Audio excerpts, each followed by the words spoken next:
Listening to this Belly Up Sports Podcast Network product. Some said we go belly up, so we made it our name, and we're still here.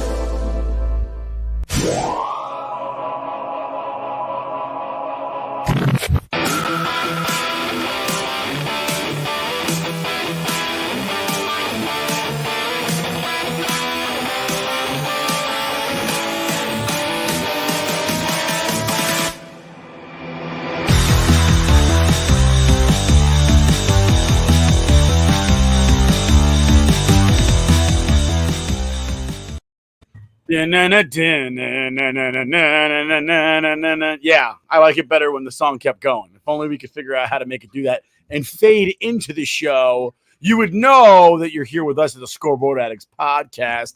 I'm Nick, and with me, as always, is Anthony the Rook and TJ, who is mildly hammered at this point, looking very handsome and svelte today. Like your shirt as well, Thomas. He's looking very tan. Yeah, day drinking in the sun, golfing, baby.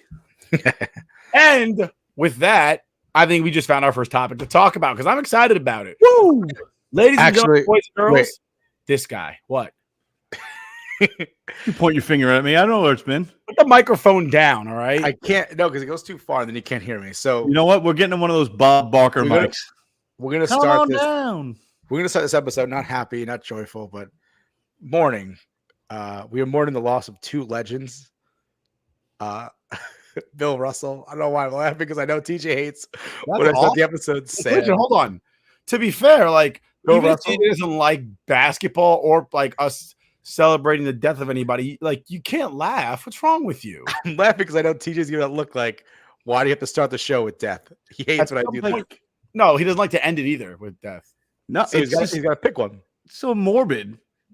This is why I don't watch the news. It's like, hey, everybody, all right, today's going to be sunny, and 14 children were killed today. It's like, come on.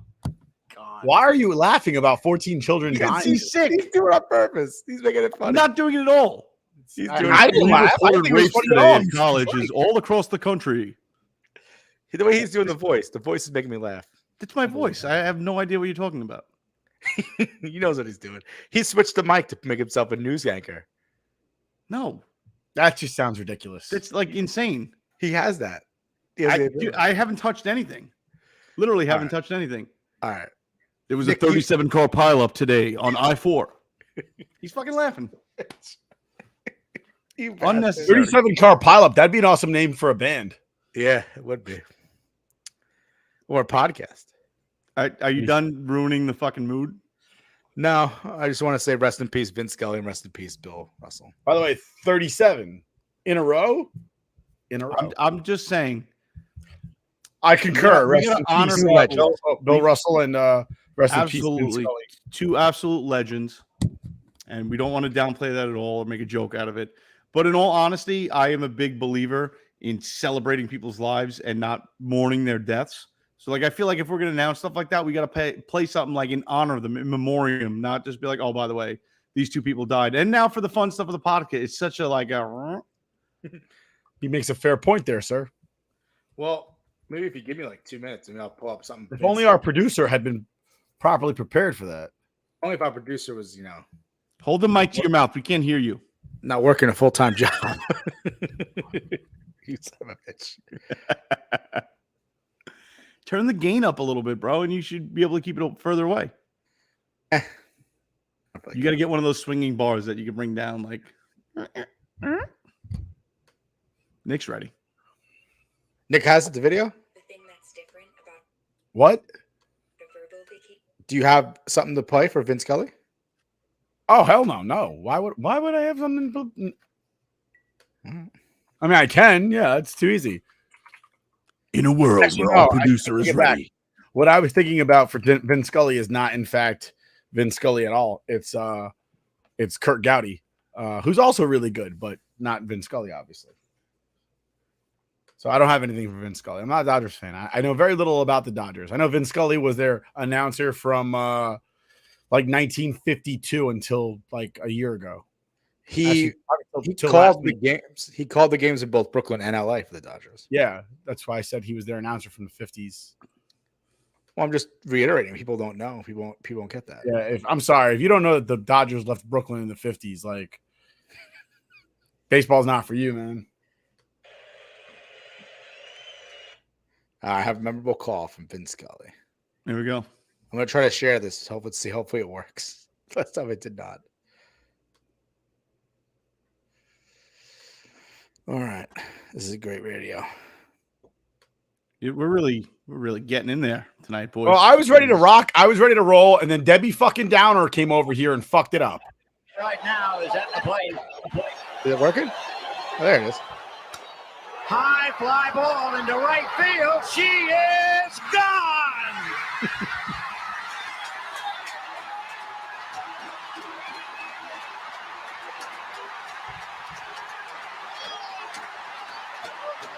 You know what the clip they showed right before that happened?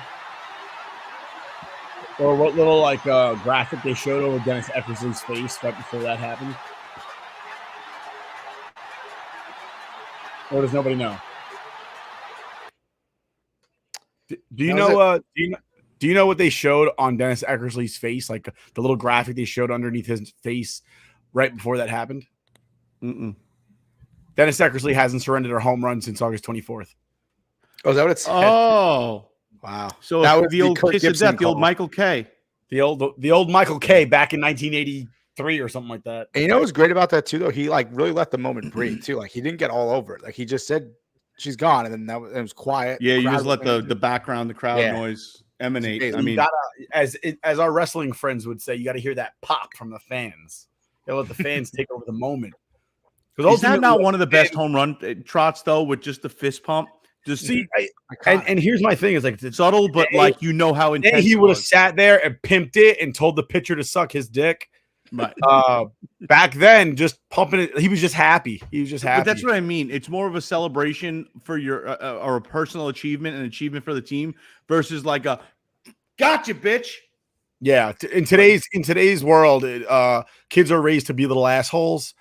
They don't celebrate in happiness. They celebrate in they taunt. That's what they're taught to do, to tell each other to suck their dick and like, I own you. You're my bitch. That's the mindset today. Not like, hooray, I'm happy, but like, fuck you. I'm better than you are. That's what kids are raised like. Nothing made me happier than the other day, as far as baseball terms go, when you showed me that video of what's his name laying down the bunt after he got breezed high and inside off the right near the chin. Oh. Laid it down the first baseline just so he can absolutely obliterate the pitcher.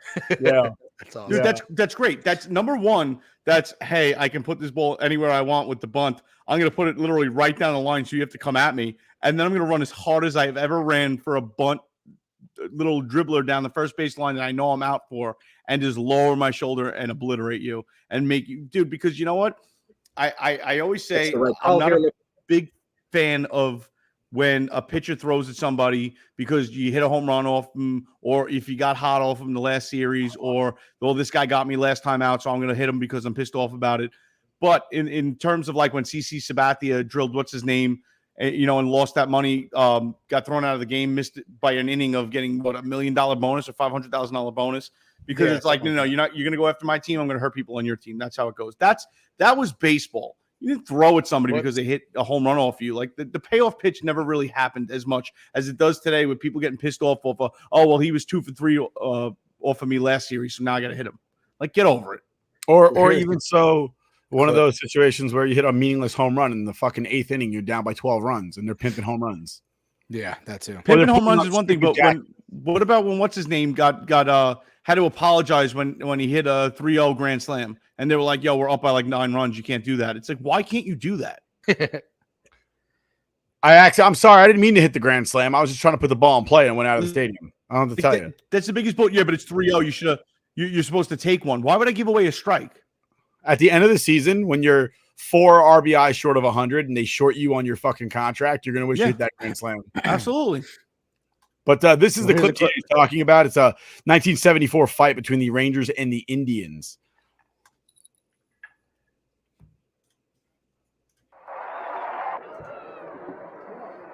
And what's going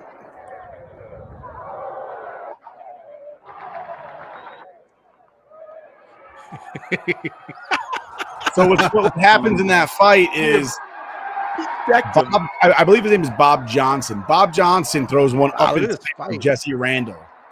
And Jesse Randall's like, okay, I got you. So he lays one down in the direction that he knows Bob Johnson's going to have to field the ball. And as Bob Johnson goes to tag Jesse Randall, he just throws a forearm shiver at the side of Bob Johnson's head and tackles him. That was like a hit by Ray Lewis. He had it coming. Absolutely. Don't throw one up and in. I love it. Listen, the best of the fight after. TJ knows that I'm a firm believer in if I have a problem with you on the baseball field, I'm not going to hit you with a pitch on purpose. We're just going to fight. That's it. Like if my problem with you is that big that I want to cause you pain, well, then we're going to fight. Like this whole I'm going to throw a baseball at you. I'm going to throw a bat in your direction or we're going to have words. No, I'm just going to walk up to you and I'm going to punch you in the face. Like, why are we going to sit here and split hairs over oh, he hit me with a baseball? No, fuck that noise. We are fighting. When that brawl started, they were throwing haymakers at each other. That's like a legit Absolutely. Dude, like legit, Nick, your talent was wasted on baseball. You should have been a hockey player. Would have liked to see you out there oh, you? Okay, drop him. Let's go. Listen, you know me, I'm non-violent, but if I get to that level where it's I want to cause you pain, then we're fighting. I'm not going to sit here and waste time. And if you're a pitcher and you throw at me intentionally, I'm going to hit you with my bat. I'm not going to play this bullshit where Bryce Harper threw a helmet at the guy. I'm not going to pull this bullshit where the catcher gets an opportunity to stop me from breaking your leg. I'll hit him with the bat.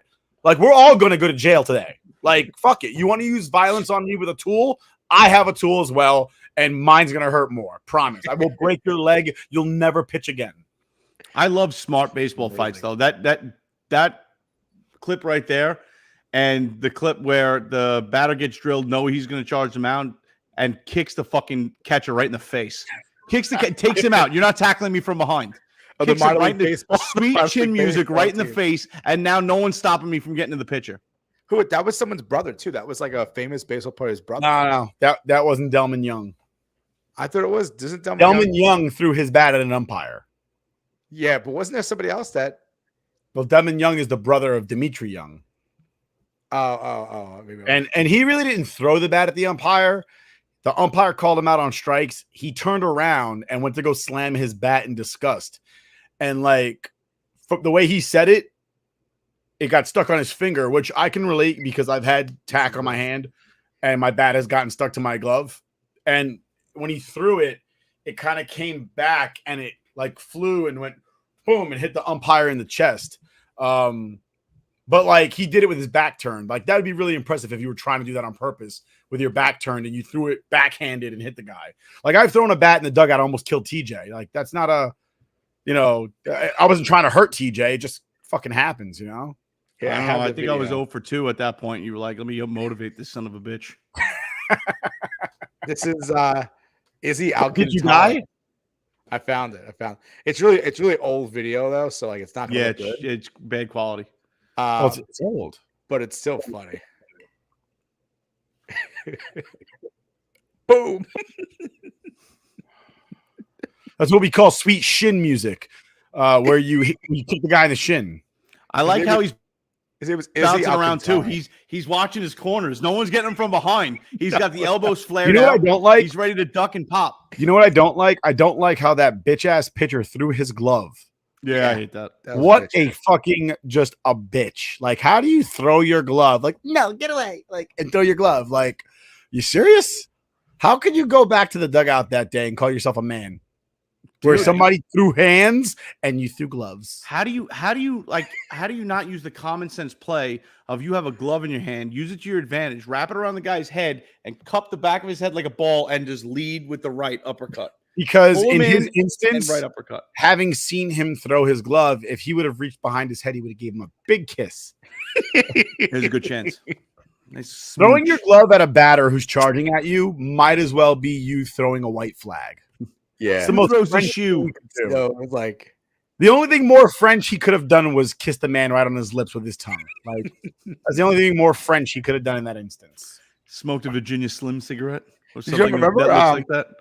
Remember the old Orioles Yankees fight with Tino Martinez get hit in the back? It's a classic. That was the greatest fight ever. Armando Benitez, so Bernie Williams. Bernie tanks a homer. Punch in the face. Bernie tanks a homer. Armando Benitez is a little bitch, and he's mad about it. So I guess in his brain, it made sense to hit Tino Martinez because Bernie hit a home run. So obviously, you hit the next batter.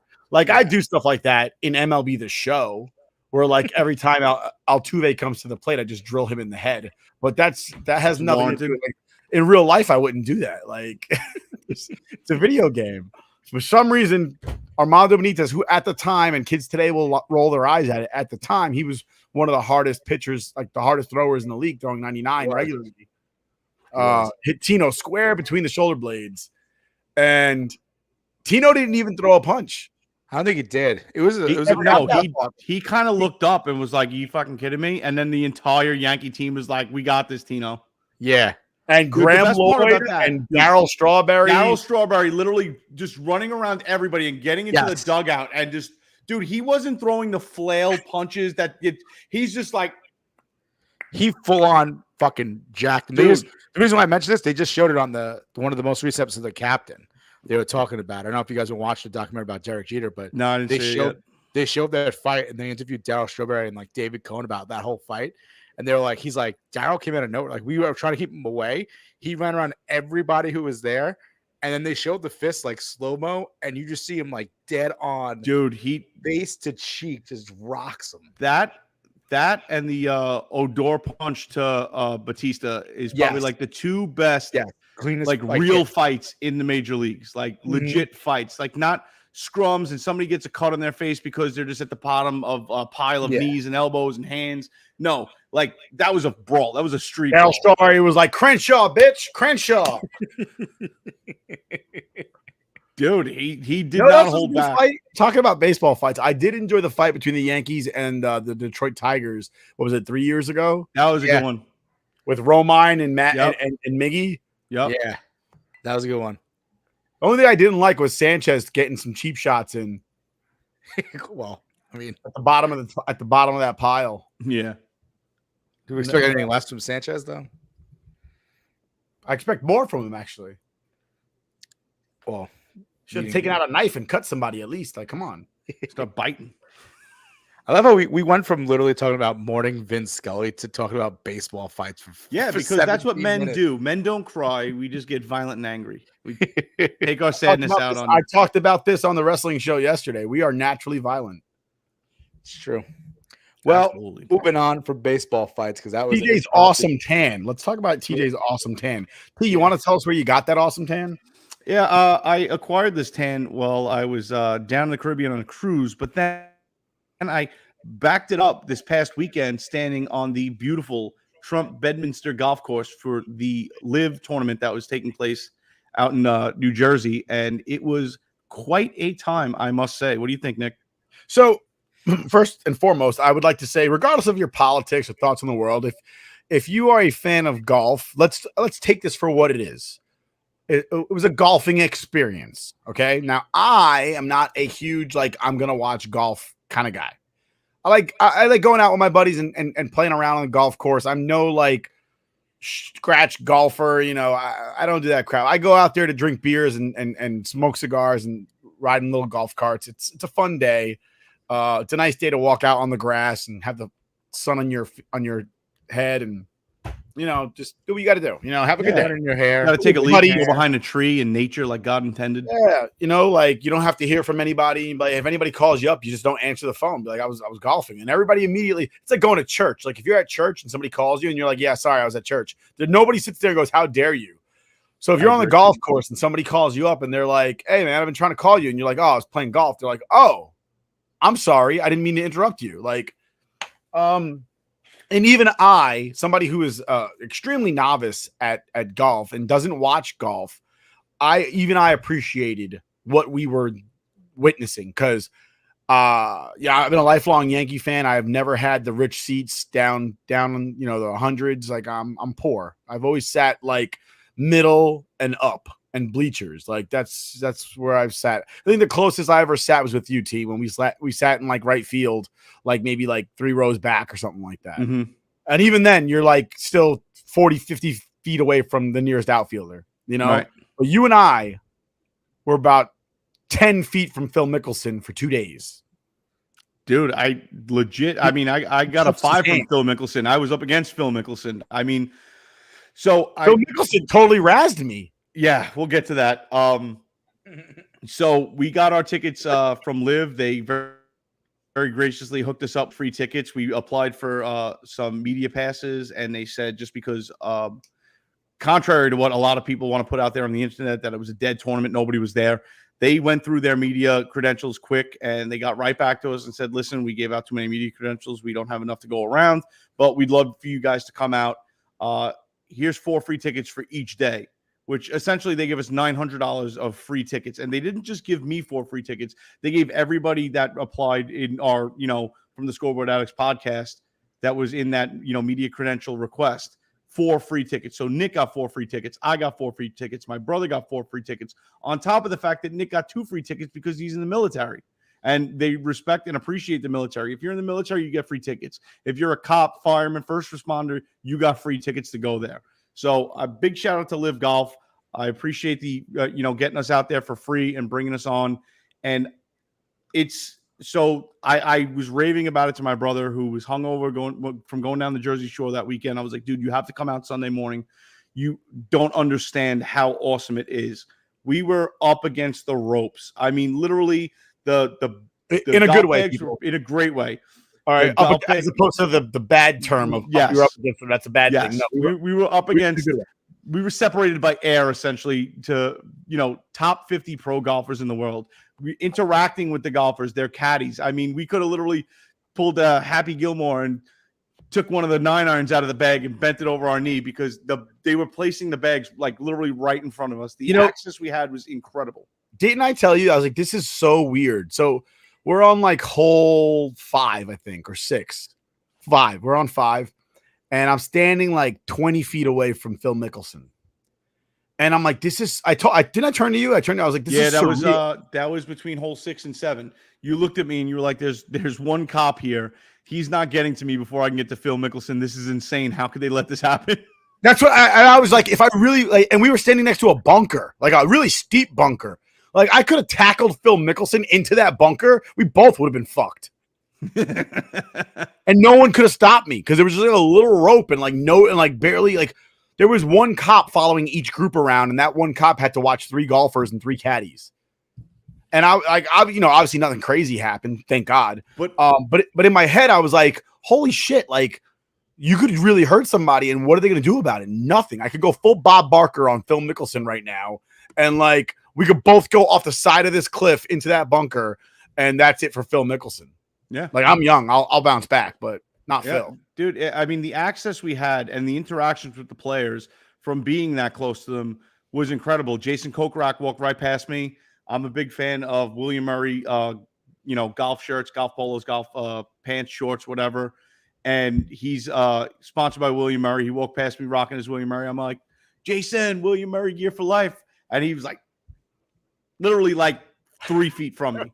Like, I mean, like usually when you're interacting with pros, you're not really close enough to have an effect on whatever they're doing. The next hole, Jason Kokrak walked past my father, and my father was like, dude, thank you so much for coming out, man. We really enjoy having you guys out here. And he literally stopped, turned around, looked at my father and goes, you know what? That's the nicest thing anybody has said to me today. Thank you. And kept walking. Yeah, I can vouch that happened. And then I said, you look great in those pants. And he put it like a thumbs up.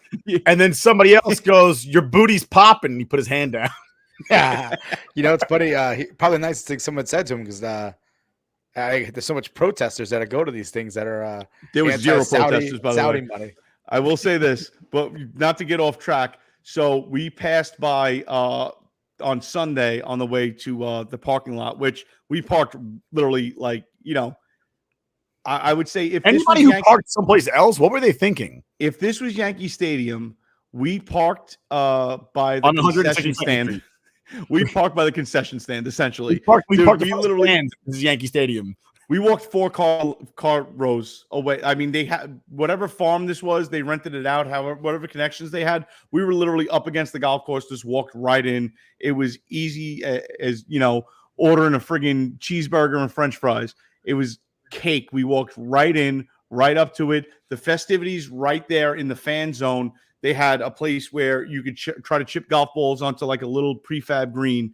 They had hitting nets where you can, try different clubs and just hit away as much as you wanted. They had a chipping contest kind of deal where they had 3 different spots, and you had to hit these little, pretty much wiffle ball golf balls. If you got them in these little baskets, essentially they were raising awareness and meals for underprivileged kids. And every time you sank in one of the baskets, they donated on your behalf to, hungry children, essentially. So it's just everybody rooting on feeding children. And we walked away from there the first day, none of us hitting a basket like, wow, those kids are starving because we suck at golf. That's awful. Yeah. We felt like the Red Sox. Yeah. You guys do the impossible putt? So we did the impossible putt. Oh, damn it. I wish we had video. I do have video. We're going to put together a little thing once I can get all the stuff loaded up to the drive.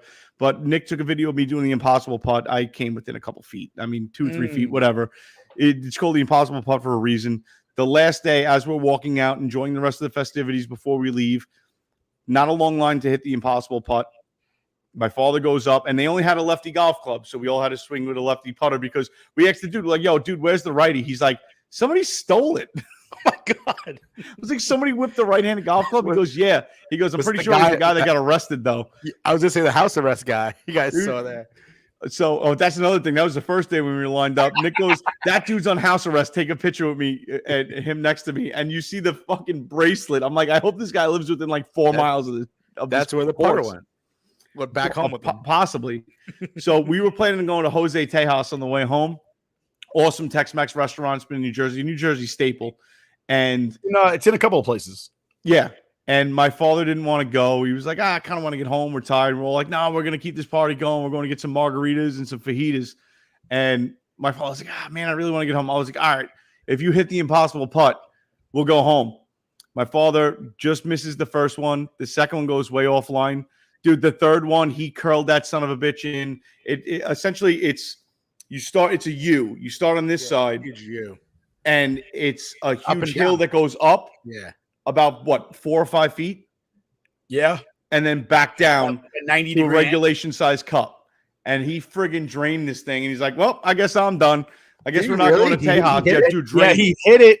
And the pop was crazy. Everybody was like, oh! It was wild. It was and my phone was like, I don't win. I wish you videoed it. My phone overheated right then. Like, it was so hot over the weekend. Like, every time I took a video, my phone would overheat. Yeah, so, it was a hot weekend. Yeah. So they had golf simulator set up indoors in the AC. Another putting green that the floor is movable, and they move it to where it's like you have to hit it way left so it'll curl back right because it's such a steep embankment that they put it on. And then right there they were giving away, water bottles, like legit water bottles with straw built into it and everything like that said LIV Golf, and they had water, what do they call dispensers, but like the ones that like also filter the water and all that stuff, the UV light, the high-end ones. They had a whole bunch of, so you could refill your water all day for free. Wow. And they gave you the water bottle. We walked in there. We got free tees. You got ball markers. They were giving out real ball markers, like poker chips, and then they were giving out ball markers that were recycled plastic. Yeah. Wow, that's when you get all that Saudi money. You just get they were 3D printing with they were 3D printing with TJ, I have a question for you. As the official LIV Golf shell that you now are. Wow. How do you feel about shill? Don't say shell. Shill. Shill. I said shill. No, you didn't accent the I. Whatever. I said shill. As the official LIV Golf shill, what do you say about the fact they were pretty much giving away tickets and tickets were $1 on StubHub? That's why the place is probably full. The only thing I can assume is that people were getting the free tickets if they were, emergency services, first responders, stuff like that. And we're just trying to get whatever money they could. Because like I said, they were giving out free tickets left and right. But what they were also doing is they had a lot of different tier levels of, I believe it started at $250 or $275, where you were in a certain tent and you got food and drinks all day. And then you went up to $1,000 and you were behind, I think, the first tee with food and drinks all day. And then they had Club 54, which was, I believe, between 16 and 18, where you had a whole observation deck. You had the right to go down behind the ropes with the golfers while they were practicing on the driving range beforehand, and just unlimited food and drinks throughout the entire place. If you went to a food truck, if you went to a different bar, it didn't matter. Anywhere you went, it was free food, free, booze, all that stuff. I think those were going off at, I want to say, like $1,400 or $1,500 a ticket. Okay. And it was called Club 54. That place was packed. That place was packed. So bullshit, they didn't make money. Bullshit that place wasn't filled. Okay, because that place was packed. Well, now the question is not about that, but all right. So that makes sense. So that's how they're making money. Obviously, people are just trying to sell the tickets because obviously we got a bunch of free tickets too. So who knows how many other people might have gotten it as well. And then they were giving away 100 free tickets a day. But my question is also now, like the event, how is it watching the event? Because it's a shotgun start. It was awesome. Involved. It was awesome. I went to a PGA Tour event before, and it's like, all right, you're gonna line up and go watch hole 1 for a little bit. Then you're gonna run over to hole like 6 or 7. Right. And again, you just stay in the same hole and just watch everybody come through. Exactly. We did a little bit of both. That, but we did both. I think we spent day 2. We spent half the day sitting at hole 5, 6, 7, 8. Okay. Right? 5, 6, 7, 8. Yeah, 5 and 8 is the tee box. It was a split tee box. 5 went down to the right and 8 went straight. So it kind of made a right angle. So essentially it was like that. And then so 8 went this way, 5 went this way. So you got to watch 2 sets of groups tee off at the exact same time from the seats that we had. Which again, if this was a PGA Tour event, we probably would have had to spend $2,000 to get those tickets to be up against that. We were literally looking down on Brooks Koepka as he walked up the tee off. Yeah, we had chairs, and people were respecting the fact that we were sitting in that chair. We could put 5 on it, go out, get a beer, come back to our chair, and still be sitting there. How much were the beer? $8, $7, $8. No, it's not bad at all. Not bad at all. The margarita was $8. So the mixed cocktails, depending on where you are, the margarita was incredible. Yep, Patron, because it was a margarita on the rocks, right? But I like mine blended. But they don't have blenders. But what do they have? I saw this. They have a bicycle that has a blender. Yeah, you put your drink in your little blender, you start pedaling, and it blends up your margarita for you. That was I saw TJ posted that. It's pretty cool. It was awesome. Let me pull that up real quick. But the other cool thing was on that hole with 5 and 8, on the backside, you got the greens for 6 and 7. Oh, that's cool. So you can watch them putt out. Yeah, there you go. In that video, TJ's blending up his own margarita. It's actually really cool. Dude, it was awesome. Basically, the tee off for 2 holes and then the greens for 2 other holes, all in the same little circle. How does the Saudi tequila taste different than Mexican tequila? That was Patron, baby. So I never finished the point of the Trump protesters. So we didn't see anybody the first day. The second day on Sunday, when we pulled up, they decided to inflate this big rat inflatable, and they had a Trump face on the rat. And as I'm making the turn, I tell my brother, like, hey, Steven, give him the old ass cheeks out the window. And he started pulling his ass out and rolled down the window. And as he went to put his ass out the window, there was a Jersey State trooper. I'm like, no, don't moon the trooper. And he pulled it back in. But next to that blow-up inflatable rat were the 3 people that went and set it up and blew it up. There was 0 protesters. And we pulled up. I didn't even see that. I didn't go to that. I didn't go to that parking lot. They played. There was like so many people in Portland that were protesting. That's because Portland's in freaking a shithole city. That's true. Like, didn't they just make heroin legal in Portland, where everybody's just all heroin out of their mind? Shrooms. They made it decriminalized. Mm-hmm. Yeah, so everybody's just doing heroin in Portland. Sounds like an awesome place for them. Well, it sounds like a fun time. I wish I didn't have so many family events this weekend that I could have made it. Dude, so and that's the one thing. It was if you didn't know the golf course, so they gave you a map when you get there. They tell you exactly who's teeing off. So that's the one good thing about the shotgun start. You know who's teeing off. So we kind of game planned it. So the first day we went right to T5 and saw 2 different groups teeing off at 5 and 8. We could see the green on 6, and then the par 3 green on 7 was right there. So we were literally watching 4 holes at once and different groups coming through. Then we found a way to get back into the backside of it. So if you don't start at hole 1, you wouldn't know how to get around the backside of the golf course if you've never been to Trump Bedminster. And if you don't have the $300,000, initiation fee and the $20-something thousand a year dues, You don't know the course of Trump Bedminster. Oh, you guys don't have that kind of money? No, apparently not. So we figured out how to get over to the tee box on hole 4, which is a par 3, and apparently nobody else knew how to get there unless they were following a group to that hole from 1. And essentially until Phil Mickelson's group came through and everybody figured out like where we were up against like literally the tee. We were looking at the LIV Golf tee, like marker, like looking at it like if you take that, you think they'd miss it? Like we could have just. I should have taken it, man. Damn it. That'd have been sick. Out of respect, we did not. But it was, dude, absolutely sick. I mean, the other thing that we noticed was that if you cross over the fairway with a group of people, there's nothing they can do to stop you. Wow. So, like, if you're ever lost and you're like, oh, fuck, I want to get to that fairway over there. I want to get over to like the hole number 4 or hole number 5, and there's like hole number 7 in your way, and there's a dead end at that end, and there's a dead end at the other end, and they want you to go like all the way around. If you get like 10 people together and you're like, fuck it, we're crossing here, there's nothing they can do to stop you. Yeah, we kind of started a line across the fairway. Like, all right, we can't get across this way. They want us to walk all the way back to 1 to get around the other side. It's like, no, nobody's coming. Let's just walk. Look, and I Nick looked at the whistled map. at a dude on the other side to get his attention. So the guy's like, what? And we just walked as a group of 10. Yeah. And the guy, when we get there, the guy's like, I couldn't hear what you were saying. We're like, dude, we were using you as a distraction as if we needed to get to you. He's like, oh, awesome. Good job, boys. Yeah, he was. I was like, I was going to tell everybody you told us it was cool. Because he was like, That's really funny. Did you guys see 45? Was 45 there? we Dude, did. 47. Hold on. Before we get into that, without politics of any site, whether you like him as a person or not, fortunately or unfortunately, depending on what side of the spectrum you're a part of, We know where TJ is.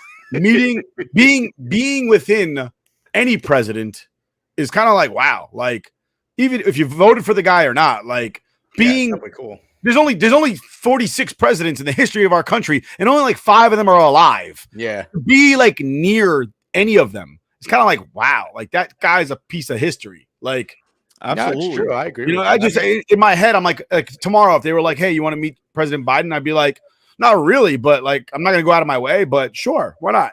Like, I mean, Yeah. you know me, I don't like politicians, so I'm not agree. gonna get that jazzed about it. But if you think about the impact that these people have on like history, our country, and like that's probably the most famous person I'll ever be within 100 feet of. Yeah. So No, I read an Beyonce is article not more today. famous than the president of the United States. I read an article today that was kind of shitting on LIV Golf and shitting on Trump, saying, the Trump show fizzled. Nobody was there to see Trump, blah, blah, blah, blah, blah. Trump had probably the biggest crowd. He was sitting in the at the clubhouse at Bedminster, a back veranda deck that had an inside and outside, and right off of 16. And he would come out and just kind of wave to the crowd, and people were Well, he's going. watching the golf ape tee off. Dude, you could hear it on the broadcast. If you watch it on YouTube, you can hear it on the broadcast. You got a fuck Joe Biden chant, a let's go Brandon chant, a 4 more years chant, a Trump chant. Dude, it was nonstop chaos. And this is the only time I think I've ever seen at any type of professional event. Okay? After one of the groups teed off, Trump sent 2 of the bartenders out with 2 cases of Bud Light and sent them out to the crowd and just started handing out Bud Lights. So, do you think the people who are buying those like thousands of dollar tickets were the Proud Boys? Definitely not. Definitely not. Dude, there was literally 0 incidents, Honestly, 0 issues. Everybody was cool, You know- having a good you know time. Who bought those thousands of dollars worth of tickets? Fucking rich people that already had fucking acts. They were already members of the damn course. Yeah, Probably. there was a lot of big money there. Because I we will were say standing that. next to a guy with his like 2 spoiled kids, and he was bitching about how I can't believe they let these commoners onto my fucking course. Yeah, he was essentially That's bitching true. that there was too many members of Trump Bedminster, and we were talking to one of the volunteers. He's like, "Too many." He goes, "How many people can afford $300,000 initiation fee?" Dude, the He was volunteer, like, how what, great were the 100 members? volunteers? I just want to Volunteers are shout cool as out shit. to everybody that was volunteering at Trump Bedminster this weekend. They were so pleasant. They really were. It was hot as hell. There's some people that are drunk, like there's a crowd. It's always difficult if you have to deal with these people and you're sober. and they were just pleasant, and any sporting event, you get a little alcohol in anybody, they're going to become obnoxious. Yeah. And all of those volunteers really held it together with class and dignity and grace. And I think Rook's frozen. Oh no, he just stood still for a really long time. Holy shit. On that point, Nick, so yeah. we were 2 holes away essentially because of the shotgun start from the whole tournament being finished. And Trump was outside of 16 and we were walking past and the crowd is probably like 15 people deep, I would say. And it wasn't as crowded Saturday. No, it wasn't as crowded Saturday. Everybody came out a lot more in force Sunday. Well, no, I think it was more congested Sunday because everybody knew that you had the feature group and everybody was following that feature group. And then everybody was gathered at 16 towards the end of the day because that's where they were doing the ceremony. I think that's what it was. The winner. Yeah. So it was about 15 people deep easily around the entire tee box. And my father literally was just walking up to people like, hey, I just want to get a couple pictures. Can I sneak by? And people were like, yeah, absolutely. Good. Yeah, no problem. Literally people were just letting him in, let him walk right up to the rope. He hung out there for 10 minutes, took a couple pictures with whoever was teeing off and Trump in the background, BSing and stuff like that. And then they're like, all right, thanks, guys. Have a good day. Yeah, you too, man. Have a good day. Like, no shoulder pushing, no mushing people out of the way, no jostling to try to get space. Like, none of that. It was one of the most tame, huge crowds I've ever been a part of. Yeah. There was only one volunteer I didn't like because she was like, you're not funny. And I was just like, all right, like. Sounds like the bartender in Nashville. Say again? Sounds like the bartender in Nashville who didn't like you. I don't recall a bartender in Nashville that didn't like me. Yeah, the one you were like, before I got there, the day before, you like said something to her, and she was like, "This guy thinks he's funny or whatever." I don't recall. You the one who told me the story. You were like, I don't recall the story as well. I don't remember. Yeah, but anyhow, but everybody else was really, really nice. So. They have volunteers that hold up the shush signs, like I think one of them he's a teacher or something because his kids came by and they're like, Mr. Whatever, hey, how's it going? And they were like, hey, he was like, hey, how's it going? The one kid was like, thank you very much for the free tickets because he said each volunteer got 2 free tickets and he gave 2 tickets to one of his students. Oh, yeah. Like, how awesome is that? He was like, oh, thank you so much, Mr. Whatever. Thank you for the tickets. Yeah, you got it. Glad you came out. So a lady's holding up her hands and telling everybody to be quiet before he tees off. So she's standing there like this, like put her hands up, like be quiet, right? So I look at her and I put my hands up and I start going like this. And she must have made eye contact with me because she saw me. She started doing it too. We got official jazz fingers on the 5th tee. Spirit fingers all over the place.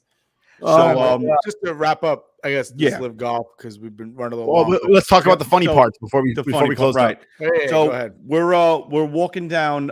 We followed Phil for most of the day Saturday after we spent 3 hours bouncing around between tees, and then by the time Phil got to us, we started following Phil.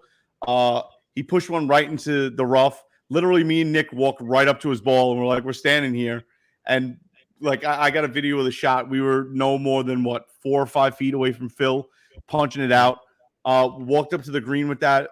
A father had his son who was wheelchair bound in right up against the ropes, and literally Phil sank his putt, beeline for this kid, put his hands on his shoulders, was like, "Thank you so much for coming out. Thank you so much for the support." Blah blah blah. Shook the father's hand and stood there and talked to him for like 4 or 5 minutes. Like literally, just. The hell with the golf that's going on right now. I'm going to beeline for this kid because he's making my day being a fan, and I want to make his day, and I want to be part of his day. And just like that right there was like, dude, that was awesome. That's like when you watch, these pro players come off the field and give a glove or batting gloves or a bat or their cleats or something like that. I mean, he was giving them their cleats. So Jesus, very personal, very personable. But you're talking about Phil Mickelson, who's going to go down as one of the best golfers of our generation, greatest lefty of all time, absolutely. And he was probably the most interactive pro that was there. He was talking to everybody. One dude screamed out like, "Yo, Phil, I got so and so tonight for a bet. What do you think?" He's like, "That's a great fucking bet." Like, I mean, he was somebody was like, "Make sure you go to this place over there in Summit." And he was like, and he stopped and he goes, "How far is that from here?" And they were like, and he's like, no, like minutes. If I left here right now, how long would it take me to get there? Like, They're like, oh, like 25 minutes. And he's just like, and where is that again? And they're like right off the Gothels or something like that. And he's just like, I'll see you there. I'll see you there. Like he was like, I heard of that place. Where is that? So Sunday he was teeing off of what was it? Oh, hold on, before we get to Sunday, Saturday we're sitting. The first group that we see is Bryson DeChambeau because we want to watch him tee off. But the funniest thing that happened Saturday was Pat Perez. Yeah, Pat Perez is sponsored by Jordan. He wears Jordan cleats as he plays his golf. Right, he steps into the tee box. He's about to tee off. It's some jabroni. Some drunkard screams out, "Yeah, Pat, get it, kid." And Pat Perez looks down at the tee and he goes, "Kid, I'm like 46." But he's not talking at it. He's just thinking out loud. And I just remember thinking that was the most funny thing. It's like, "Kid, I'm like 46." First of all, he's like 46, so he's not entirely sure. Second of all, he's absolutely right. He is not a kid. He's 46 years old. And third of all, he didn't say it looking for anybody's acceptance. He wasn't trying to make a joke, but he was just like exasperated at the freaking audacity of somebody to call him kid. And he's 46 years old. Yeah, man. Dude, and from our seats, like on Sunday, we had everybody that was walking off the green of 7, the par 3, had to pretty much walk past the corner that we, kind of annexed to ourselves. We held that shit down, and we everybody's just walking past. So it's literally Abraham answered, like, "Abraham, go get him, bud." And he like look up, like, "Thank you." Like everybody, Carlos Ortiz, everybody was just like look up and acknowledge you. Like this, the fact that you're a fan and you're able to be within 5 feet of somebody and just like give them like, "Oh, good luck, dude." Like, "Yeah, put it right down the middle, pipe it, baby." Like, thank you. Like everybody was cool as shit. So so Sunday, the second funniest thing that happened Sunday, because the funniest thing that happened was at the end of the day. The second funniest thing that happened Sunday was the one team was called the Cleeks Golf Club. And I've been trying to figure out what the fuck a cleek is the whole weekend. So I see one of the caddies walk up and his shirt says Cleeks. I go, "What's a cleek?" And he looks at me and he goes, "The fuck do I know?" He goes, "I don't fuck." He goes, "How the fuck do I know?" That was a joke I made before. I was like, when someone beats the cleeks, you gotta say, "We clap those cleeks." But he said it with like he was either Scottish or Welsh or something like that. But the accent that he said, he's like, "How the fuck do I know?" And I was just like, "That's great. That's the most like downright thing you could have said right then." And I'm glad you don't know either because I had no fucking clue. So getting to the funniest thing that happened on Sunday, and again, involving Phil Mickelson. And I got to say, again, class act, because I think every time I was anywhere near a green that he was coming off and there was a little kid standing in front of me, he would walk up to the little kid and hand him a ball. Be like, "Ah, thanks for coming out." Like he gave me and my brother a pound as he was walking past. Like awesome stuff. So we watch him tee off a 7. He puts it on the green, par 3, 7th hole. And Nick's phone's overheating as he's trying to record the tee shot. Every fucking time I go to record Phil Mickelson, right when he goes into his like backswing, it cuts off because it's like, "Oh, it's too hot out." Because I was recording for like 2 minutes. Says out loud, like kind of towards Phil, but kind of like just announces it out of frustration as Phil is like 4 feet from us. He's like, "Dude, every time I try to record you, man, my phone fucking overheats." And Phil looks up and goes, "You're gonna say that shit to me wearing a Tiger Woods hat?" Because Nick's rocking a Nike's TW hat. and dude, everybody starts hysterical laughing. He stops, turns around, and goes, "Watch out for this friggin' guy." But he said it with a smile on his face. Smile on his face, dude. He was having a good time, and I don't know how you don't have a good time when you're getting paid hundreds of millions of dollars to play 8 times a year. Oh, we got a comment from the gallery here. iPhones don't overheat. That's not true. They totally do. They explode. They spy on you and give everything to the Chinese Communist government. I was in Vegas. My phone overheated. I couldn't even use it. It definitely happens to iPhones. As Matt actually sent that, Apple sent an update to his phone to ensure that his battery wouldn't last the rest of the show. I hope Matt gets into a iPad situation. Talking about LIV Golf, that was sponsored by Piper Golf. So go to piper.golf, promo code SCORE10 for 10% off your entire purchase. We did take a break for a commercial, so we'll just take a quick break. Right here, we'll return with one quick statement about the PGA. Then we'll move into I'm sorry, I almost said Tiger Woods. Move into he's coming on the show? Watson. Different. DeShaun Watson, and then we're moving to MLB Trade Deadline. So we'll take a quick pause here for a commercial break. And we are back from that commercial break. We're going to add that in post. Anyone who's watching.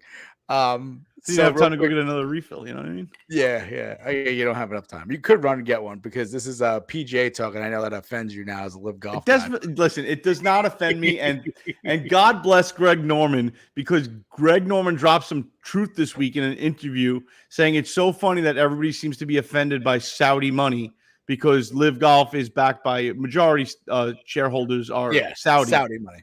That the Saudis also have a $270 million investment in the PGA Tour.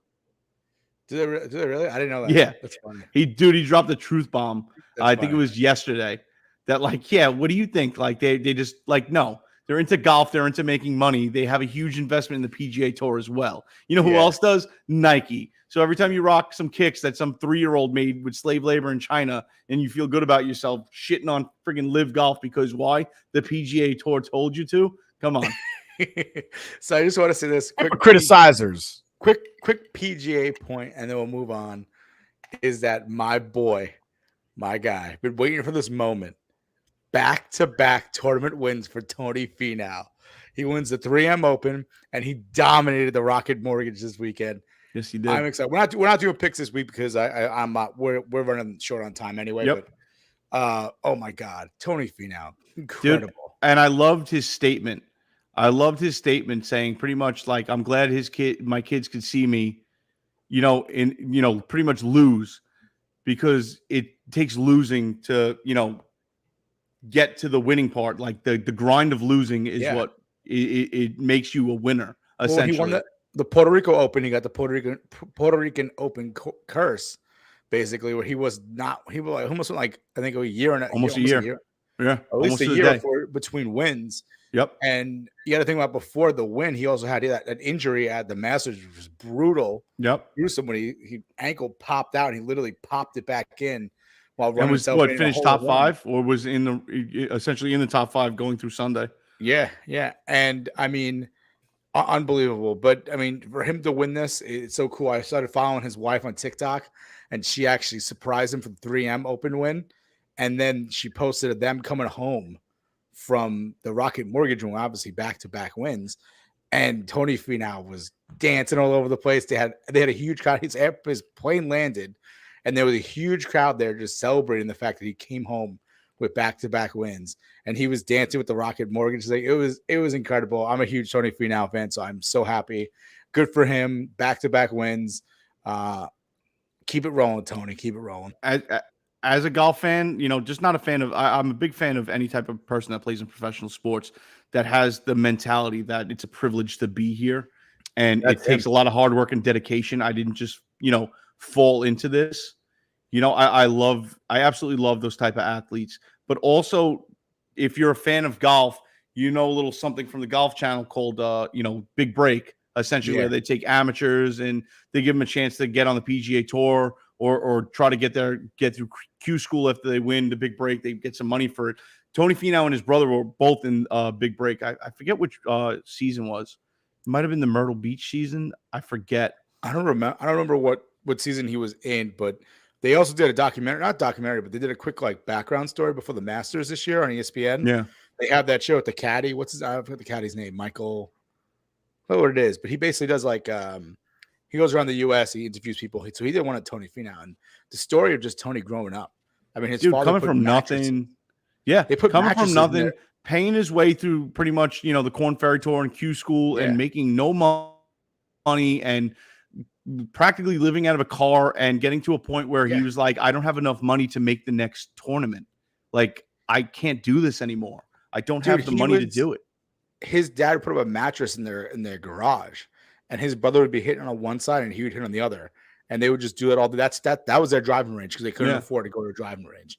And another thing was pretty cool about him is that, he knows how to throw the fire. Mm-hmm. You ever see those fire throwers, the guys with the batons, the fire? he's do that to make money to pay for his tournaments, him and his brother, Yeah. which is incredible. So Tony Finau, just his back, like knowing his story, Yeah. and just seeing him win and moving up there through the PGA ranks is just incredible. So shout out to 100%. Tony Finau. Awesome story. Keep on winning, Tony. I want to see you in a Masters, though. Next year, Masters, Tony Finau. Nice major. Yeah, I need a major. Need a major for Tony Finau. That'll put me over the edge as a Tony Finau fan. But moving on from golf, we should move into the Rooks legal corner over here. I can find the banner for it. Oh, here it is. And we're going to discuss DeShaun Watson, the quarterback of the Cleveland Browns. Not only is that the wrong sport, that's not even a team anymore. It's not a team anymore. The Cleveland Guardians, the Cleveland Browns.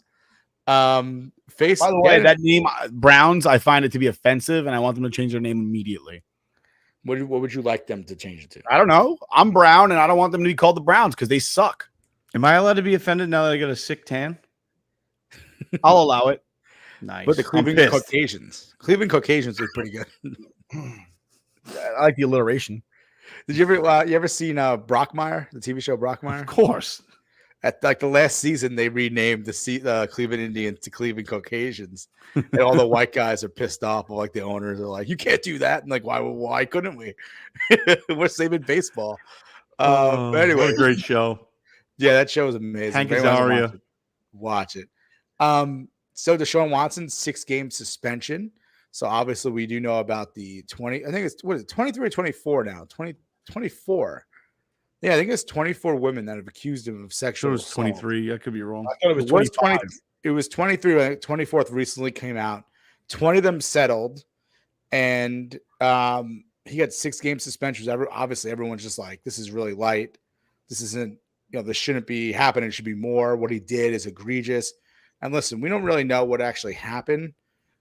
It's when it comes to sexual assault cases, people probably don't really realize that a lot of times it's really hard to convict on them, especially when it's like he said, she said, and there's no physical evidence or any other type of, like, you need physical evidence. Circumstantial evidence obviously isn't the best.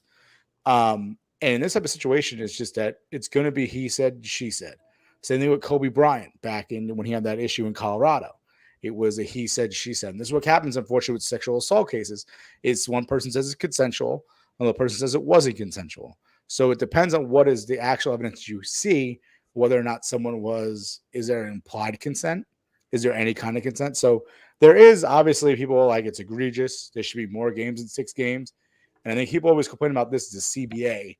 Is the CBA controls here when it comes to suspensions. Obviously, Calvin Ridley, as everyone's talking about him, he betted $100 on, an Atlanta Falcons game. Who cares? $100. While he was injured, he wasn't even playing. Couldn't affect the outcome of a game, and he got a 1-year suspension. People complain about smoking weed, and that guy gets 6-game, 7 to 8 game suspension. People complaining about Tom Brady getting a 4-game suspension because he had Deflategate. The problem is that the CBA controls these type of suspensions. And if you break a rule that's already in the CBA and the CBA has it drawn out that your suspension is going to be 6 games, your suspension is going to be a year. That's why Calvin Ridley is facing a year. And DeShaun Watson is only facing 6 games at this point. He's not convicted of a crime. So it's also in the CBA, if you're convicted of a crime, you're suspended for a certain amount of time, depending on what kind of crime you're convicted of. In this type of case, DeShaun Watson has not been convicted of a crime. He has 4 civil cases outstanding as well right now. That is not considered a crime. The Houston, I guess it was in Houston, right? The Houston prosecutor did not find enough evidence, or the grand jury in Houston did not find enough evidence to bring a case to indict DeShaun Watson on criminal charges. So for people who don't understand, the grand jury is one step for a criminal case. So basically, you bring your case to the grand jury. You say, here's the evidence. Now, the preponderance of evidence, which just means whether or not the evidence is believable or not, is much lower for a grand jury. So, for examples, a criminal case would be it's up here kind of. If you're watching the video, you're up here, but you're beyond the reasonable doubt is for a criminal case. You have to be one of the highest standards to be convicted of a crime. For a civil case, it's merely just a little bit over 50%. If it's more likely than not, then this occurred, then it's going to be not a verdict in the way of the But you're held liable. Yeah, you're held liable, right? Then you have grand jury. Grand jury is just whether or not it was likely that a crime had been committed. So if you're looking at my line here on the video, you have here criminal, here civil, grand jury is here. Grand jury is very low. So that means one of the famous sayings back in the day, they still say it though, a grand jury can indict a ham sandwich. And the reason why they say that is because it's so low, the standard to get that indictment, that even a ham sandwich could be indicted. Because you just need to show some sort of evidence that shows that there has been a crime committed, that may possibly been a crime committed. That's all you have to do. So when you go to a grand jury and you put all the evidence forward to them and they come back and say no, it's pretty likely that there's no crime committed. Or it's the state of Texas and football is religion. Well, it depends because you don't know who's in the College grand jury. football. College And football. high school. Oh, I'm sorry. Football in general in Texas is fucking God. But you also don't know who's on the grand jury as well. The grand jury isn't selected. It's not like the same thing with the voir dire. You know how I always joke that Derek Jeter could murder the mayor of New York City in Times Square and get a pass? Any football player, the quarterback of the Houston Texans, could sexually assault 24 women in Texas and get a pass. But it's not the same though, because the grand jury, if you go to a jury in a criminal case, you're allowed to pick and select who's going to be. No, I this guy's gonna be understand it. Grand But what I'm jury is saying- randomly selected by 20. But like you 24 said before, but it's also 24 people now. Grand jury is also 24 people as opposed to 12. That should one be for every criminal. person he sexually assaulted. I'm sorry.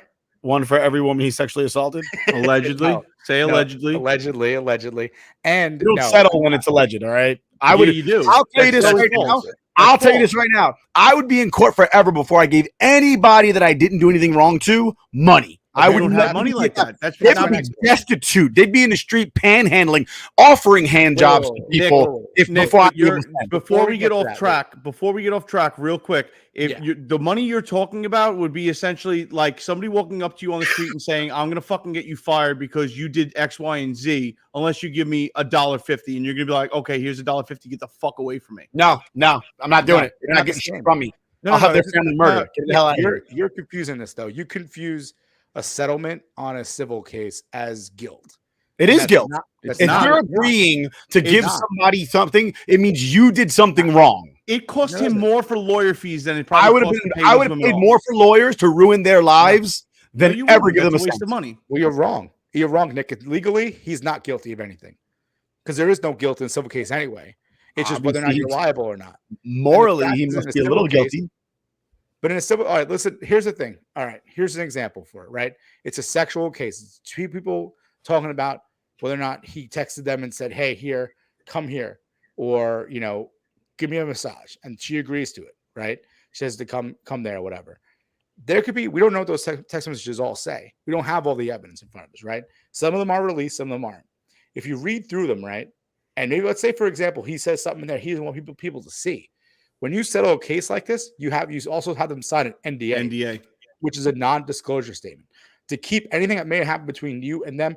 Like for him, he might be like, you know what? I didn't sexually assault these girls, but there's a lot of sexual stuff that I said in those text messages that I don't want people to see. Right. Because even if I didn't commit a crime or It's didn't gonna rise put, to that level, it's gonna I may put wanna me keep into those things question and secret. put me in a bad light.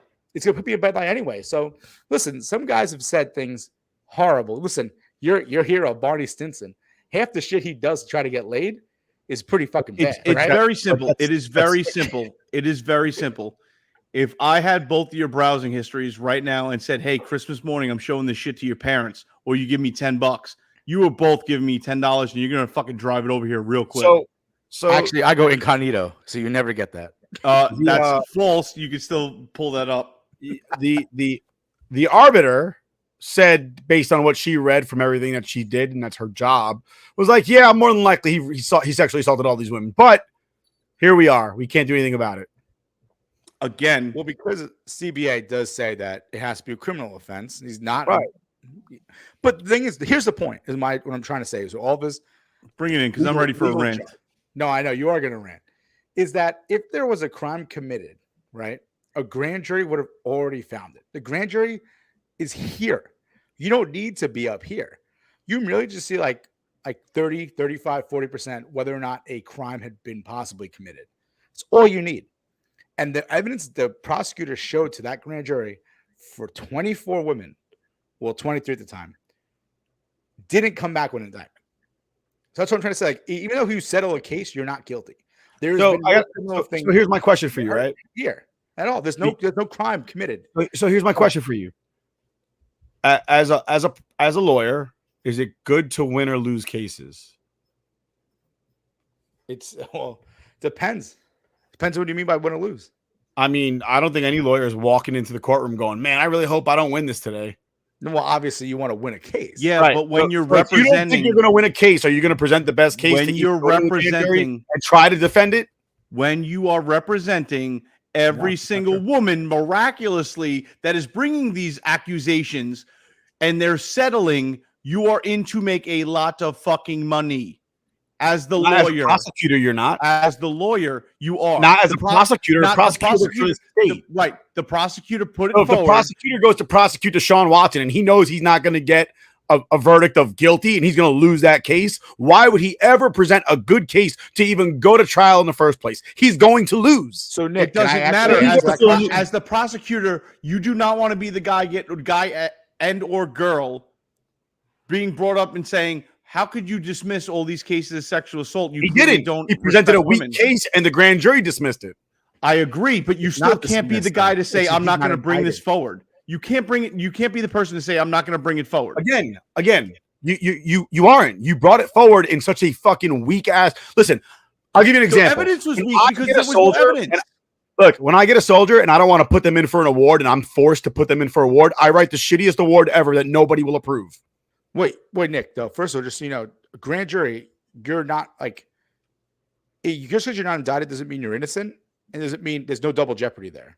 Right. So if you've seen it before, John Gotti went before grand jury billions of times, and every Right. time they never went through it, right? So you can keep bringing the same charges to the grand jury again. So if more evidence comes out that shows DeShaun Watson actually committed a crime, you could bring that back to a grand jury. So there is no dismissal. Before you said the grand jury dismissed it. The grand jury didn't dismiss. The grand jury just said, we're not going to indict at this time. Right. So if more evidence comes forward and the prosecutor to show new evidence to bring that once again against DeShaun Watson, at that point, then they can bring a case against DeShaun Watson. Right, at but this the point that Nick, the Nick, 6-game point he's suspension. Wait, sorry, I'm going to finish. The 6-game suspension is based upon this, obviously, the arbiter who looked through the evidence and said, well, he's also the CBA. She's also going to base the CBA. There's no crime committed. There's no precedent at this point that says, well, how many games do you have to be suspended for a case like this?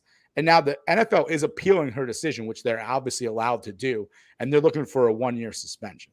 So I'm gonna let TJ go, but I do want to talk one more time, once again about the settlement before, because you said, why would you settle if you were in fact if you're in fact innocent? So But just go ahead, TJ. essentially what he's telling you, though, as far as the grand jury goes, let's put it in baseball terms. A scout comes down to see if you can even be a prospect to get pulled up to a minor league team. And you show up and the fucking scout says, all you got to do is lay down one bunt in batting practice.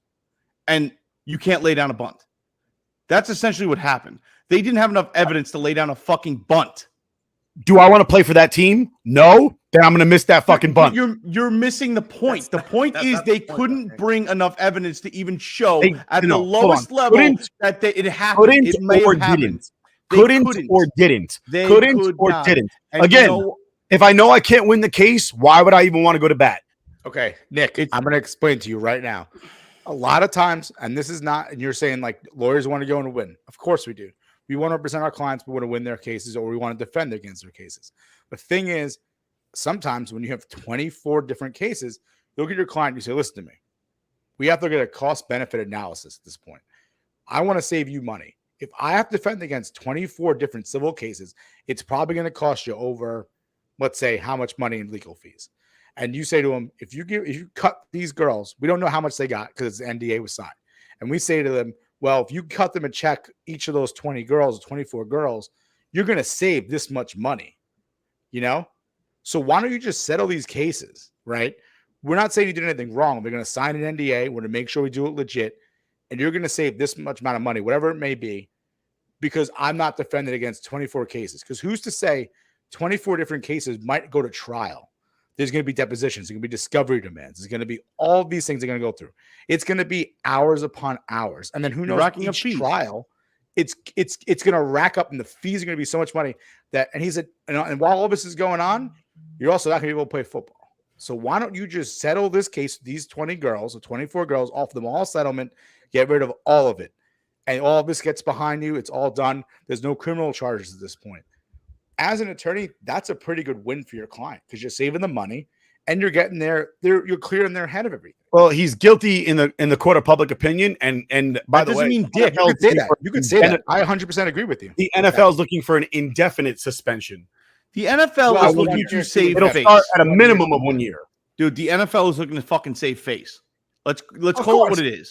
And the arbiter said the same thing. In the woke culture that is this fucking country and all the nonsense, okay? And I'm not sitting here saying that you shouldn't believe women and nothing should be taken seriously, but the believe women push went off the rails, okay? We saw what happened to those fucking Duke college kids, okay? They essentially got their lives ruined by a lie. And you know what happens to the fucking person that lies and just ruin 20 lives? Nothing happens to her or him or anybody else in that situation. Essentially, it's I can make up and fabricate bullshit.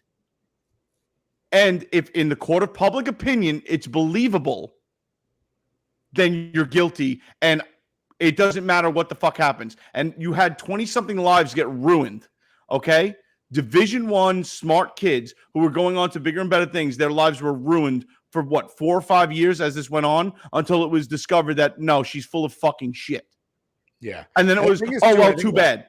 TJ, the other thing too is the Me Too movement. Sometimes they went a little too far. I get some of those girls were sexually assaulted, and I understand that. And I'm not saying that. And the people that sexually assaulted those girls, dude, you should be taken off a fucking to a building and thrown the fuck off. And I'm not sitting here trying to defend sexual assault. But the problem is, in today's world of woke culture, it's believe the underdog, believe the person that comes with any story, as crazy as it might be.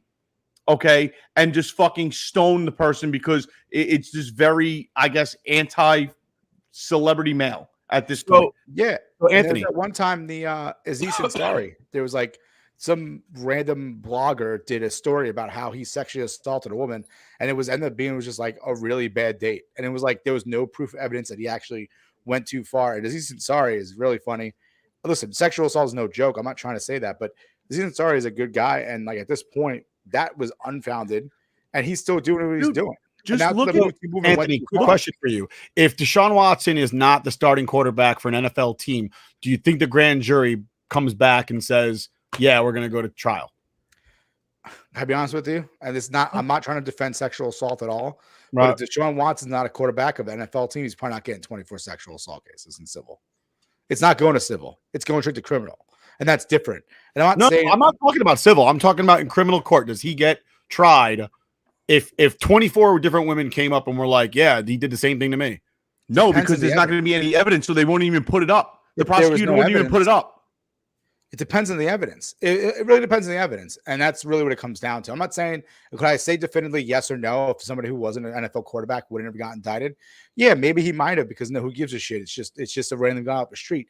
But depending on the evidence, if the evidence is the same as DeShaun Watson, then why should there be a different reason there? You know what I mean? I don't know. Let's be honest. There is, especially in places that value that kind of crap, right? Like Texas. Like Texas. Bro, hold on. I'm not here to condone the behavior of what he did. I don't agree with the 6 games. I think he should get more. I think he should have gotten a year. Why? What evidence? From a legal standpoint of why should he get more games? This is why. He hasn't been proven to do anything. It's the same fucking dude. We saw it at center stage this entire year with the Amber Heard, Johnny Depp shit.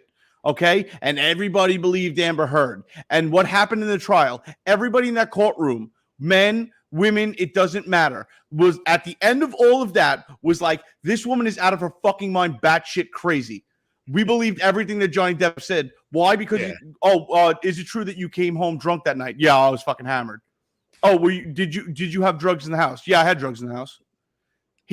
Everybody was like, we believe him. He's not trying to hide anything. He was the most believable person there. He was laughing at certain parts of the thing because it was fucking ridiculous. And everybody came away from that going, this woman's a fucking nightmare. Holy shit. This woman's crazy. Okay. And what happened in Hollywood? Johnny Depp sat there and said, I wouldn't do another Pirates of the Caribbean movie for $300 million. Go fuck yourself, Disney. Well, Because here's you the wanted thing. to immediately Okay. put me out. The reason why you're saying why would I say more games is because, as Nick stated before, the arbiter did say there was sexual assault committed, but she also did say it wasn't violent sexual assault. The Which, just problem 'cause there was is, no but violence you're and sexual talking assault about, but you're doesn't talking mean- about an arbiter's opinion, correct? Well, An of course, arbiter is the ultimate judgment. which is okay. which is why so- they're appealing it. So I'm not sitting here telling you I think this is right or this is wrong. Okay. Again, we've all heard stories. One of my favorite comedians, Jim Norton, talks about it all the time. He talked about it in his book. He's a big fan of getting happy ending massages. And he says the only way to know is to fucking ask. Sometimes they're down for it, sometimes they're not. Is asking for it sexual assault? Because if you ask a very prude person, whether it's a man or a woman, if you say like, hey, is there anything you do about this? And you point to your junk, they can consider that sexual assault, no? I mean, I guess depends. Let's call it what it is. Yeah. It depends on who you are and what you can do to them. I agree. But the problem is, and my biggest problem is when all the fucking girls have the same lawyer and it looks like a cash grab, okay? If something looks like shit and smells like shit, it probably is shit. And Okay. it looks like he sexually assaulted 24 women. It smells like that. Okay, they all went to the same lawyer. What'd you say, Nick? Rook? Oh, sorry. Just to go off another, we have a question from Matt. Matt was saying, what's the difference between Trevor Bauer and Watson? One, sports, sure- obviously. Trevor Bauer, there was some violence involved with him, wasn't So there? Trevor Bauer did have violence, and there was pictures of the violence. So Right, there was evidence. So what he had more evidence. There was more evidence against him. The fact that he wasn't charged criminally was actually kind of weird. It's criminal. I would think it raised the level. You know what they really love in California? Baseball. I don't know So about that. A lot of continuing on, and liberal. I've said this multiple times. Rook, if I sexually assaulted you, right? You don't know me from the hole in the wall. I sexually assault you. Okay? Are you going to forget my name or my face? No. Okay. Did some of the women that were sexually assaulted also go back and give him a massage again? I think some of them did do, like, it was several times. Thank you. So if you were sexually assaulted, which is a fucking pretty shitty crime, which anybody to go through, and again, I'm sitting here defending on what we know. I don't know if it happened or or if it happened or didn't happen. I cannot say if it happened or not. And if it did happen, fuck DeShaun Watson, and I feel absolutely horrible for the girls.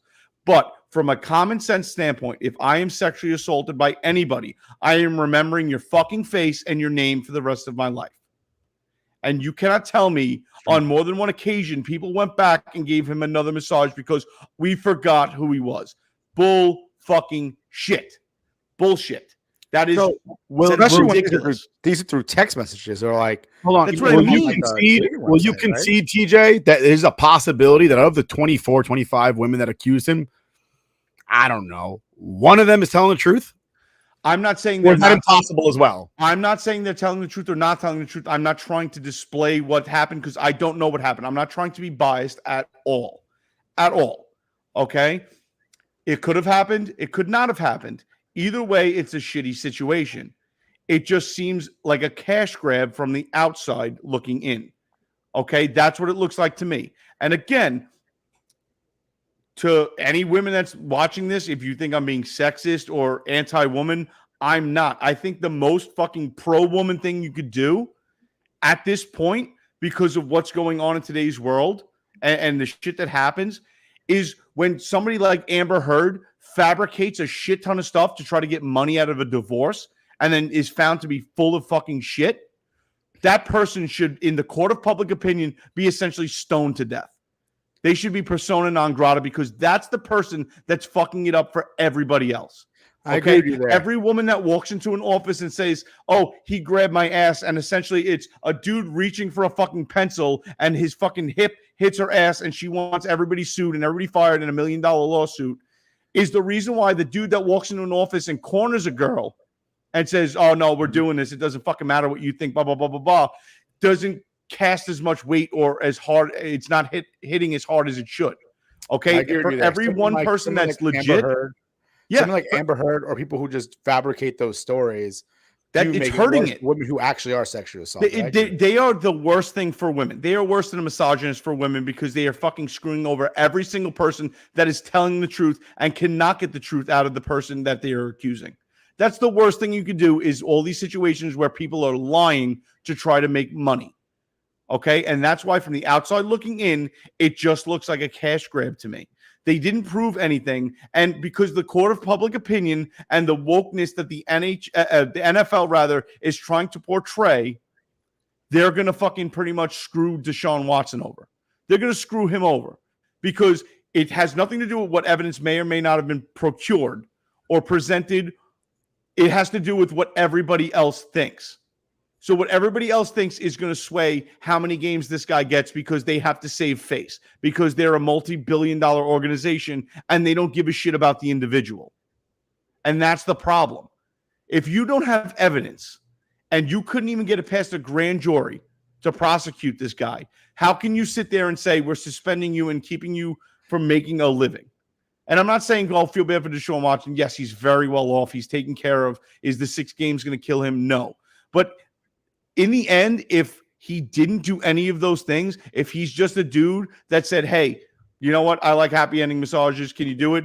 And maybe some girls got offended by that. And I'm sure just as many fucking said, yeah, absolutely. I'll make a little extra money on the side because people can do whatever the fuck they want. I'm a big proponent of my body, my choice. Absolutely. I'm across the board. Across the fucking board. My body, my choice. You want to go prostitute yourself out and that's your choice in doing it? Feel free. Who the fuck am I to tell you you can't do it? This is going off the rails. Dude, I'm just saying. I'm a libertarian. You want to be a drug addict and shoot up nonstop? Go for it. It's not affecting me. I don't give a shit. Right, I don't TJ, care. You do what you want with your body. Okay? But the point I'm trying to make is if you're going to say just on precedence of text messages, hey, can you do this? Can you do that for me? Blah, blah, blah, blah, blah. Okay, none of us would want our text messages to our significant other leaked out there. Okay? None of us would want our browsing histories leaked out there. She wouldn't want her text messages to me leaked out there. I would totally be okay with my text messages to her. I'm just saying. Nick, Nick, you're on the other side of TJ, so I just want to give you a quick rebuttal, and then we'll move on to trade deadline, and then we'll end this show. So what do you? Again, so from what I read from the arbiter said that he broke the CBA rules of personal conduct. Now, I didn't read all the things that went into it, but the arbiter is a former judge. She read everything that was seen and unseen and basically came out with, based on the volume. There were 2 things that I thought were very interesting. One, based on the volume of the complaints, it's almost impossible that some sort of impropriety didn't happen. That was the first thing she said. The second thing was based on how the NFL has structured their CBA and their previous handlings of situations similar to this situation. Unfortunately, the maximum penalty she can levy is 6 games, which is what Ben Roethlisberger got for sexually assaulting 2 women. And again, that was because the NFL refused, Violently. Yeah, right. And that was because the NFL didn't suspend him for life like they should have when they did. Now, the Calvin Ridley situation, I think that everybody can blame Joe Jackson and the other 7 guys for Calvin Ridley's situation. Now, me personally, I don't feel badly for Calvin Ridley or Josh Gordon because it's very written plainly in their CBA what the penalties are. I just was Joe Jackson, not Joe Jackson, Michael Jackson's father. I didn't think I had to clarify. People don't know. You never know. But Tito. But yeah, so I see a lot of comparisons where they're like, Calvin Ridley got a year. This guy got a year for smoking weed. First of all the potheads got a year for getting caught smoking weed more than once. You're so stupid, you can't even read your own contract where it says you can't smoke weed. And if you get caught more than once, guess what? It's a year suspension. Like, you got to be a next level retard to sit there and be like, I'm going to give you $50 million if you just don't smoke weed for the next 10 years. And you're like, nah, man, this Buddha's the shit, man. I got to smoke.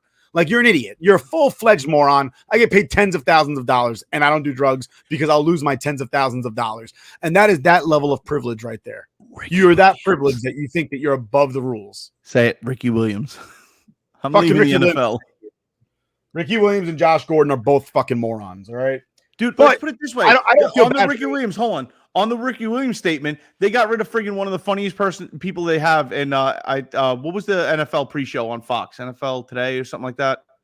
I mean, there's a lot Whatever of it was. They got rid of Frank Callardino. no, Caliendo, no. Caliendo. No. They got rid of Jim what the You mean hell the is Greek? No. Because he was on Jim, NBC. it's not Jim Brewer. Jim son of a bitch. Gaffigan. No. Fuck. This is pissing me off. Jim Carrey. No.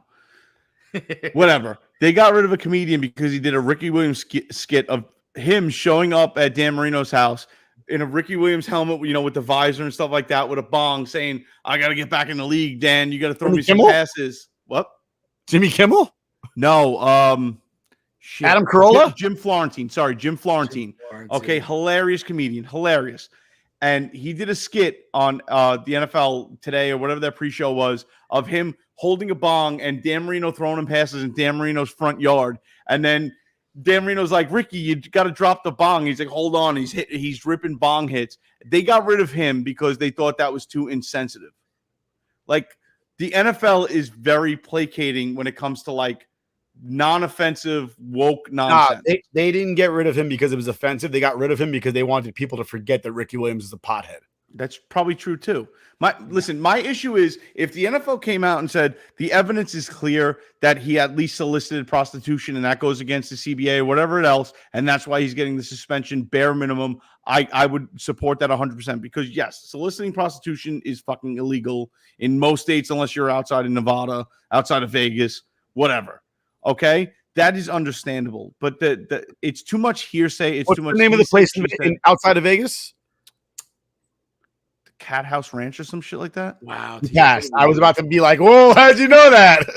It's something like that. But again, Wow, the other interesting thing I thought was she said basically, like, and I fully support this one.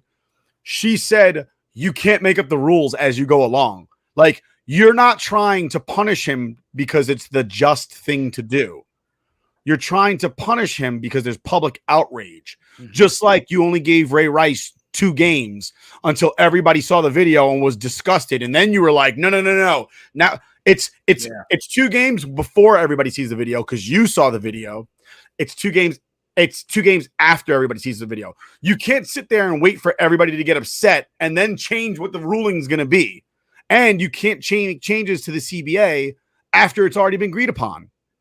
So I thought those were the interesting parts of the case. I think he should be suspended I think he should be suspended indefinitely, just as an example to everybody else in the league that right, wrong, or indifferent, don't get yourself caught in these situations. It's easy to get caught in those situations. It's not. Stay the fuck home.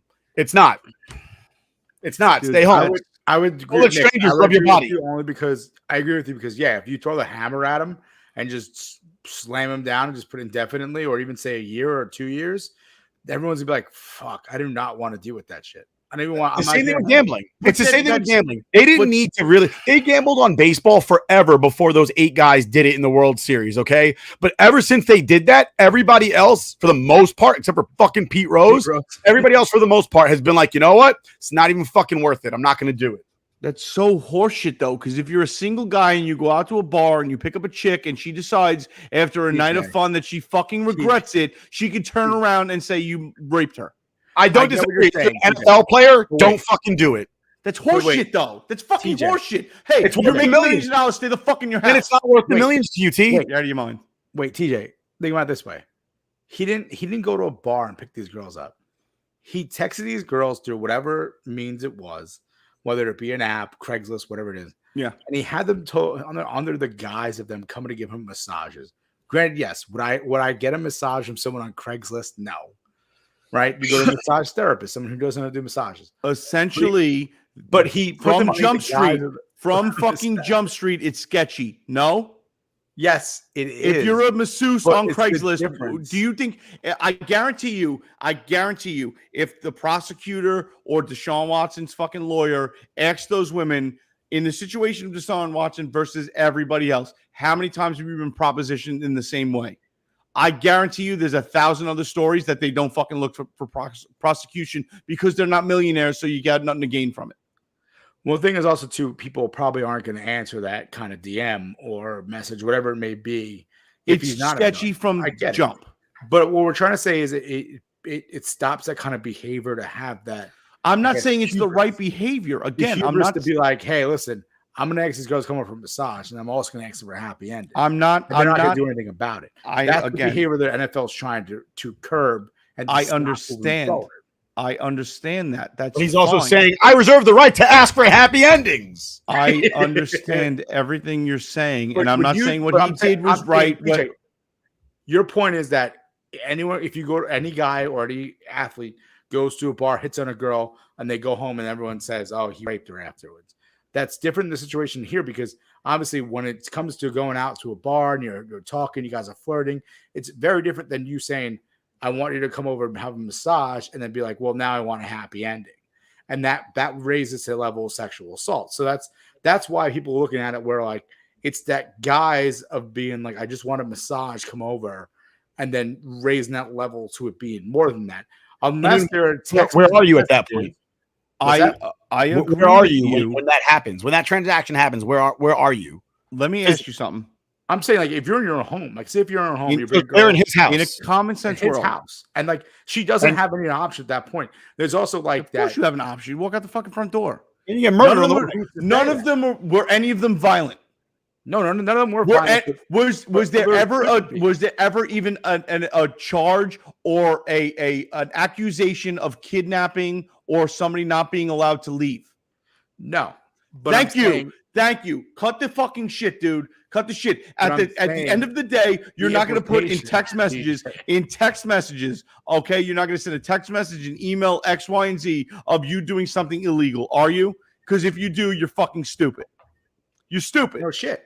But You're not going to put that in a text message. So if you don't know what somebody would consider sexual assault, it could be as simple as, dude, I was at a fucking when I was bartending, okay, and dating my now beautiful wife. Some girl reached across the bar and was like, as I handed her a drink, some girl reached across the bar and said, "Come here, I'm going to kiss you." And I'm like, "No, I'm good. I'm dating somebody. Like, get off me." If I was very sensitive to that situation, could I be like, I feel, very uneasy about what just happened? Dude, you're talking about people that may read a situation or not. I'm not saying what he did was right. I'm not saying what he did was legal. None of that is the case. But to sit there and say in the court of public opinion he's guilty, so now he's a sexual offender, essentially, is that the way it should be? No, 100% no. But TJ, the flip of your argument is that, one, you're saying that there's no one's stupid enough to put into text message that if you leave this house or you want to come over or you want to do the hand job, whatever, happy end. Did any of them accuse him of keeping them there against their will? So none of them did. I honestly don't know because we don't. There's no evidence at that point because they didn't get depositions. No one said that. But there's also no evidence of him actually saying if you leave this house, there's some sort of threat against her. So it goes both ways. Is there a threat against her? Again, we don't have those statements yet, TJ. But there's the way the point those cases got to. There was no discovery. There was no depositions. There's still a testimony that could have been taken that wasn't taken at that point because they did settle the cases. I understand that, but again, there would be at least an accusation. Would there not be an accusation? Would you do you honestly think that would, in the court of public opinion, in the court of public opinion? They're already throwing him under the bus, correct? Because they're accusing him of sexual assault. You're telling me that the lawyer wouldn't sit there and say at least 16 of these women were kept against their will in DeShaun's house. They wouldn't at least throw that out there as what they're going after him for. You're out of your fucking mind if you don't think they would put that out there when they already got the court of public opinion to fucking condemn him as a sexual assaultist. Listen, obviously with court of public opinion, yes, but I'm saying so they would put it out there, no? I don't know what the strategy would have been. They could, in legal terms, as this is an ongoing case, could the lawyer come out and say the allegation is that Mr. Watson kept these girls against their will in his house? If that's one of the allegations in the complaint. Then okay, yes, and yet none of that came out. Because they did it because the discovery was not submitted to the public. I'm just saying. The allegations were, but it goes both ways. You can't say just because there's no text messages saying that he didn't do anything violent doesn't say that. But they can still allege. They can still allege in public what he did. But you don't have to allege that sexual assault was violent. You could still allege sexual assault and then get to the point in discovery that it raised the level of violence. But the level of violence would be kidnapping. Kidnapping is a huge charge as well. Kidnapping's not a civil. It's issue. a criminal. It's criminal, but I'm talking about the civil complaints. And I'm just saying, and kidnapping is provable, especially in today's day and age, with your cell phone. You could say I was there for an hour massage and I got stuck there for 4 fucking hours. Look at my cell phone and ping there for here. Subpoena my records. I'm giving you the right to look at my records. It's pretty fucking easy in today's world to prove that you were someplace you shouldn't have been for longer than you were supposed to be there. No, But TJ, you just answered your own question. If you subpoenaed it, if you were to get that far into, if you self-subpoenaed it, if I'm number 13 and I say, look at my phone records, I was stuck there. That actually did that. Who said anyone got that far into discovery to actually subpoena those type of records? Again, you're proving my point because who's to say, what's to say? It's all fucking hearsay and nothing was proven. You're saying that the public opinion is this, so we're going to suspend him on that and that alone. That's fucking horseshit.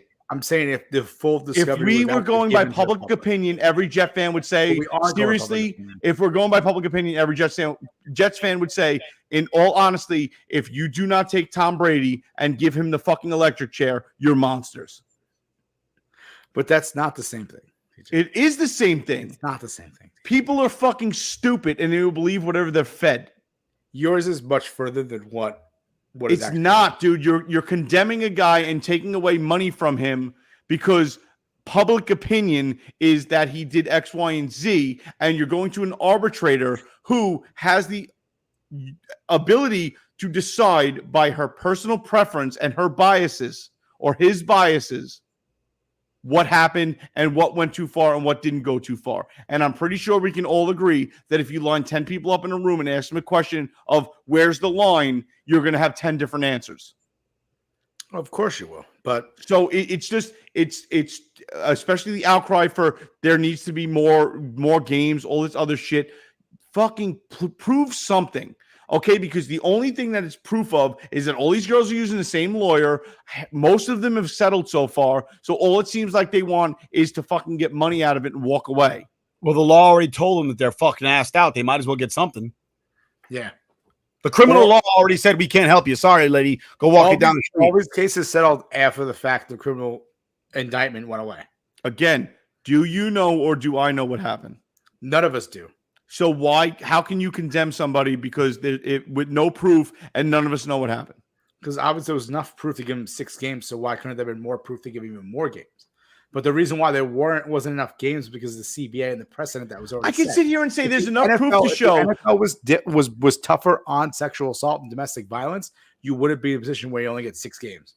Would you like to go down this road? Because I can prove to you that the fucking there's enough evidence to show that Michael Jordan didn't retire from the NBA. Allegedly, he got told you're going to have to walk the fuck away for 2 years because you were gambling on basketball and other things and you broke the CBA. But we cannot throw our fucking star child, our Babe Ruth under the bus. So we're going to let you go follow your dream of playing baseball for 2 years without embarrassing you because it would just be embarrassing us and cost us money.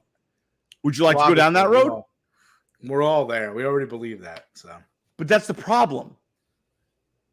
The NFL is going to work it however they want to fucking work it. Okay. I agree with you, but I don't want to keep going on this same topic. I want to move on. I think we hammered that topic enough.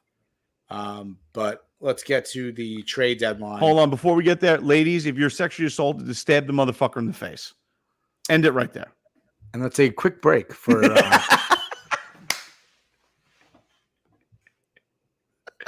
sponsored by Cutco Knives. No, but seriously, obviously we're joking, but we are joking, and I really feel bad for anybody that's a victim, guy or girl, about anything like that. And I'm sorry if you want to paint me as anything else other than I'm a firm believer in evidence and facts. And I just don't like seeing people condemned because too many times, as far as in my lifetime, people have had their lives ruined by bullshit. And it's kind of jaded me to the whole thing, especially when people are saying there's not enough evidence, X, Y, and Z. If it did happen, if DeShaun did do any of that, my heartfelt apologies go to those girls. And I hope I wish he would get fucking thrown in jail and the key thrown away, and we just fucking forget about him and he rots. Honestly, I would never be a proponent for anything bad happening to anybody, guy, girl, anything. A fucking dog. You kick a dog, you deserve to go to jail forever. Okay, but again, it's a fun debate. We're just trying to have fun with it. And yeah, I think we pretty much hammered that too. I mean, I think both sides of it too, which is really good. We have both sides, whether or not we're never gonna know. That's the end of the story. We're never gonna fucking know. That's why I said from the beginning when I started this was that it's a he said she said case, which is one of the toughest reasons why sexual assault cases are not pushed through as criminal cases more often. So it does happen, unfortunately, for those victims. And obviously, we wish that there would be a better way to deal with those sexual assault cases to help those victims. And obviously, we're very sensitive to that. It just sucks that, unfortunately, the world that we live in, a lot of this happens behind closed doors. Yeah, between one or two persons. And unless there is pictures, unless there is text messages, or as you said before, with the Trevor Bauer situation it was evidence. It was pictures. That's atrocious. I will agree 100%. That's a total injustice. Yeah. Absolute I don't want to get into that. That dude should be in fucking jail. Yeah. I mean, the fact that his criminal case didn't go through was actually really crazy, but we're going to take a quick break right here. And then we're going to come back with the New York Yankees trade deadline moves. All right. And we are back. Talking some New York Yankees trade deadline moves. And that was kind of tough transferring from, No, it's not. It's not because we're talking about injustices. Okay. And the Yankees trade deadline was an injustice. Okay. The Yankee fan apologist saying that we don't have enough money or enough prospects to go after Soto. Shut the fuck up. They're the New York Yankees. They have the enough in the back of their friggin' wallet. Not in the bank account, in the wallet, to get whoever they need to get. This trade deadline was a joke. I want to get to that because Juan Soto obviously was the big move, traded to the San Diego Padres. And if you think about the Yankees, were probably one of those teams that obviously were in on Juan Soto. Who wouldn't want to be in on Juan Soto, especially when you're a team like the Yankees who have plenty of prospects, plenty of money, someone who could eventually pay a 12, 13-year, even 15-year contract to a young kid who's only 23 years old. Listen, they definitely have the prospects there. And I just think teams do not want to deal with Cashman at this point. I feel like they think that anytime they get traded with Cashman, they're getting fleeced or they're getting fucked. So I think that's kind of what came to effect because I think the Yankees package they could have had for Juan Soto is probably much better than what they got from the San Diego Padres. But I want to hear what you guys think about it. So with regard to Juan Soto and all that, I'm going to tell you right now, whatever package the Yankees gave, it was purposefully a low ball. And I'll tell you why. When's Juan Soto a free agent? 2.5 years. How much money is he going to make in 2.5 years? Probably not that much. Say that again? Probably not that much. No, in 2.5 years when he's a free agent? Oh, and that, yeah, he's going to make a ton. He's making $50 million a year, if not more. Okay? Yeah. The Yankees don't want to pay that. They want to do what the Oakland Athletics do. All right. They want to do what the Tampa Bay Rays do. They want to bring up a minor leaguer. Right. Look at Judge. Judge is hitting free agency for the first time now at 30 years old. Yeah, I agree. Who did we have 6 years ago that was so, or 7, 8 years ago that was so fucking good that he couldn't come up? Brett Gardner. But they just like everybody else in baseball, the Yankees do it a little worse. They're going to use the whole service time manipulation. So like somebody brought it up today. Why isn't Oswald Peraza playing in Major League Baseball right now? I don't know. You know why? Because if he plays this year, they lose a year of service. Yeah. He'll be a free agent in 5.5 years instead of 6. That's why. So that's still fighting over the CBA though. Recently. It is. So the Yankees don't want Juan Soto because they'll immediately have to sign him to a 10-year, $550 million contract that they would rather draft somebody or sign some kid from the Dominican Republic for $5 million and pay him $500,000 for the next 6 years. Yeah. Or rather, I take it back, bury him in the minors for 5 years until he's Miguel Andujar and he's 28 years old, fucking still trying to make a Major League roster that he should have been on 6 months ago. and fucking sitting there.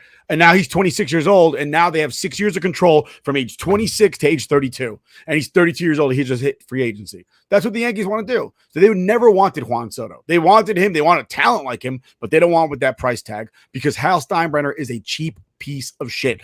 I'm not going to sit here and try and pretend like George Steinbrenner was the greatest owner in the history of mankind. He did a lot of fucking dirty and underhanded things. If you're wondering what I'm talking about, see Dave Winfield. Yeah. But there was never a doubt in anybody's mind what his goal was, what his priority was. His priority was winning the World Series. Hal Steinbrenner's priority is making money. He does not give a shit about winning anything. It's evident by everything we've done to this point. Let me ask you something. Right now, George Steinbrenner is still alive. Still, obviously competent and running the Yankees. Is Judge signed already? Yeah. And so is Bryce Harper. I was just about to say that. Bryce Harper, is he a Yankee? Absolutely. Just on the fact that he was a fucking Yankee fan growing up and wants to be here. And Garrett Cole would have been traded from the Pirates and never would have played for the Astros. Yep. Yeah. Castillo, is he a Yankee? Good chance. It depends. Depends if he wants to cut his hair. No, it depends on where we are. If we make other moves that should have been made years ago, but we might not even get to that point. The need is there. The need is there. Is he a Yankee? Yeah. Yeah, 100%. Probably. It's simple, and I just don't understand how Yankee fans can sit there and play the apologist and say we don't have the money to do X, Y, and Z. I hate that. Number one, it doesn't fit into the budget. There's no such thing as fucking we. It ain't your money. It ain't your money. Don't stop saying we. They have plenty of money. Okay? They took it from us. Yeah. On beer concessions alone, they could have paid Soto. They could have locked him up for 10 years and Judge. No, according to the Yankees, beers cost $6 at Yankee Stadium. Dude, I have never received a $6 beer at Yankee Stadium in my life. 30 years ago, beers were $6 at Yankee Stadium. I'm 35 years old, so $2.50 or something like that, or $3.50. I've been drinking beers at Yankee Stadium for 14 years. I have never gotten a beer under $9. Never. But the words budget and Yankees should not exist. It's a joke. It's an absolute joke. I want to go back to the Yankees buy the World Series. Good. Make more money. You can do it. I want to buy it. Fuck you. Good. Make more fucking money and do it. Again, especially when you have teams. Sorry, Nick. Especially when you have teams like Oakland and Tampa Bay that are fucking very happy to spend no money. And their fucking fans show up every year for God knows why. Nobody shows up to Tampa Bay Rays games. They don't have fans. So speaking of other trade deadlines moves, Joey Gallo is gone. So who would you rather have in the Yankee prime, Joey Gallo or Kei Igawa? I would rather have Kei Igawa. Thank you, math guy, for the question. Because I'll tell you why Kei Igawa 100 times over and over. And I'll tell you why. Kei Igawa never blocked anybody on a major league roster. It's true. Joey Gallo literally held up Miguel Andujar's career for a year and a half, and Joey Gallo, I think the stat was 3 career sack flies, RBIs. Fucking terrible, dude. 3. There are people in the league that have more RBIs by getting hit by pitches with the bases loaded. A lot. Here's the worst thing about this is that he did that interview over the weekend where he basically he wasn't even traded yet, but he basically was like, "My time here is done. I'm getting traded." And Yankees did the right thing. They got rid of him. Listen, he was not kind of baseball diamond was done fucking last year. He should have walked away from the game and went and started selling cars or whatever the fuck people do when I they didn't leave. want that trade. I never wanted that. I didn't want it. No, never wanted it. And I said it when they did it. I was like, I don't want. I was like, a high strikeout, home run or nothing. We already have guys like that. My question, my thing about that interview that he did was he was like, Yankee fans have too much pressure on the players. And then wait, before you guys get to I'm sorry. Wait, hold on, wait. He said Rangers fans appreciated the fact that they knew that I was a strikeout guy, home run or nothing, three true outcome player. He's like, Yankee fans couldn't get that, couldn't understand that. Joey Gallo, you're a bum. You're a baseball player. You're not supposed to be a 3 true outcome player. That's not a fucking thing. You do not want to be that. You want to be a baseball player. You want to be a fucking winner. You don't want to be a guy who either walks, strikeouts, or hits a home run. That's not what you want to be, but that's what you were. And you want to point fingers to the Yankee fans saying your time in New York Yankees in your pinstripes was terrible because the Yankee fans booed you. You couldn't leave your apartment. I don't know anything. I probably wouldn't even recognize Joe Gallo on the fucking street. Dude, that's literally I suck, so you're the problem. Feel bad. That's the argument. I suck, you're the problem. So where do I'll they say send this them? right now. They send them to LA. Deal with I the want- LA fans who fight people in the fucking parking lot when they lose. I want to, every time I see him say something sad, oh, poor Joey, and I think that maybe I want to be slightly empathetic. I just keep going back to that interview he did with Meredith Morakovitz in the spring, where she asked him what he was doing about striking out a lot. And he flat out said, it's just part of my game. Get used to it. Yeah. I mean, that's not verbatim what he said, but the roundabout, just the bottom line up front was striking out is a part of my game. I know people don't like it, but it's part of my game. Let's put it this way. All the Yankee apologists that the Yankees don't have the money to spend X, Y, and Z. We can't get this guy. We can't get that guy. The cap, blah, blah, blah, blah, blah. You were paying Joey Gallo about $10 million. No, about $10 million this year. I would say $100,000, if not more, per RBI. There's a lot of players in the minor league that can get a lot of RBIs for a lot cheaper. Yeah, it's Okay. I'm glad he's Dude, gone. Put it this way: Matt Carpenter's made a bigger impact than Joey Gallo. If you took all of Joey Gallo's positives, every positive at bat that he had, that he drove in a run or hit a home run, if you took them all and put them into a season, Matt Carpenter still had bigger impact for the Yankees so far. Yes, 100%. I agree with you that. 100%. Andrew Benintendi has more sack flies than Joey Gallo for the Yankees. Well, I will say other moves the Yankees made. Obviously, Andrew Benintendi is now a Yankee. You also have Frankie Montez. You have Trevino. The new is it Trevino pronounced the reliever? Trevino. It's Trevino. Trevino. The other one is Trevino. Trevino. Yeah, Trevino is the new relief pitcher. Scott Efros. And then obviously they got rid of Gallo. But one of the head scratching moves that I cannot understand is the Jordan Montgomery, who's a reliable starter, consistent starter, which is what you wanted in MLB, whether or not the wins and loss records never matter. We all know that. Monty never got run support. And they traded for Harrison Bader, who, yes, is he a great defensive center fielder? Of course he is. But he's injured. He can't play till September. And you're in the middle of a race. You're trying to the AL East, and you want to be first seed in the American League right now due to this new playoff system. So you need pitching. They got rid of a lot of reliable pitchers. So I don't know what you guys think about that. But I think it's a head scratcher. I don't get it. It's a head scratcher right now. Yeah. But given how we felt the last 2 years about Hicks, if he can come on, especially in September, and be healthy in September and come on strong, and we can now say goodbye to Hicks, I'm fine with it. Next year. It doesn't make a difference. T, look, here it is, right? Do you want Carpenter playing? Yeah. Okay. Do you want Benintendi playing? Yeah. Yes. You want Judge playing? Yes. You want Stanton playing? DH. So who the fuck? Where is Bader playing? I Where's understand. Hicks playing? I understand. Where's And Hicks I'm not playing? saying. And Montgomery was solid. And at this point in the Yankees, there really is no ace of this staff. It's a grinded out win type of deal. Garrett Cole is not the guy that we paid for, unfortunately. And I'm not saying he's bad.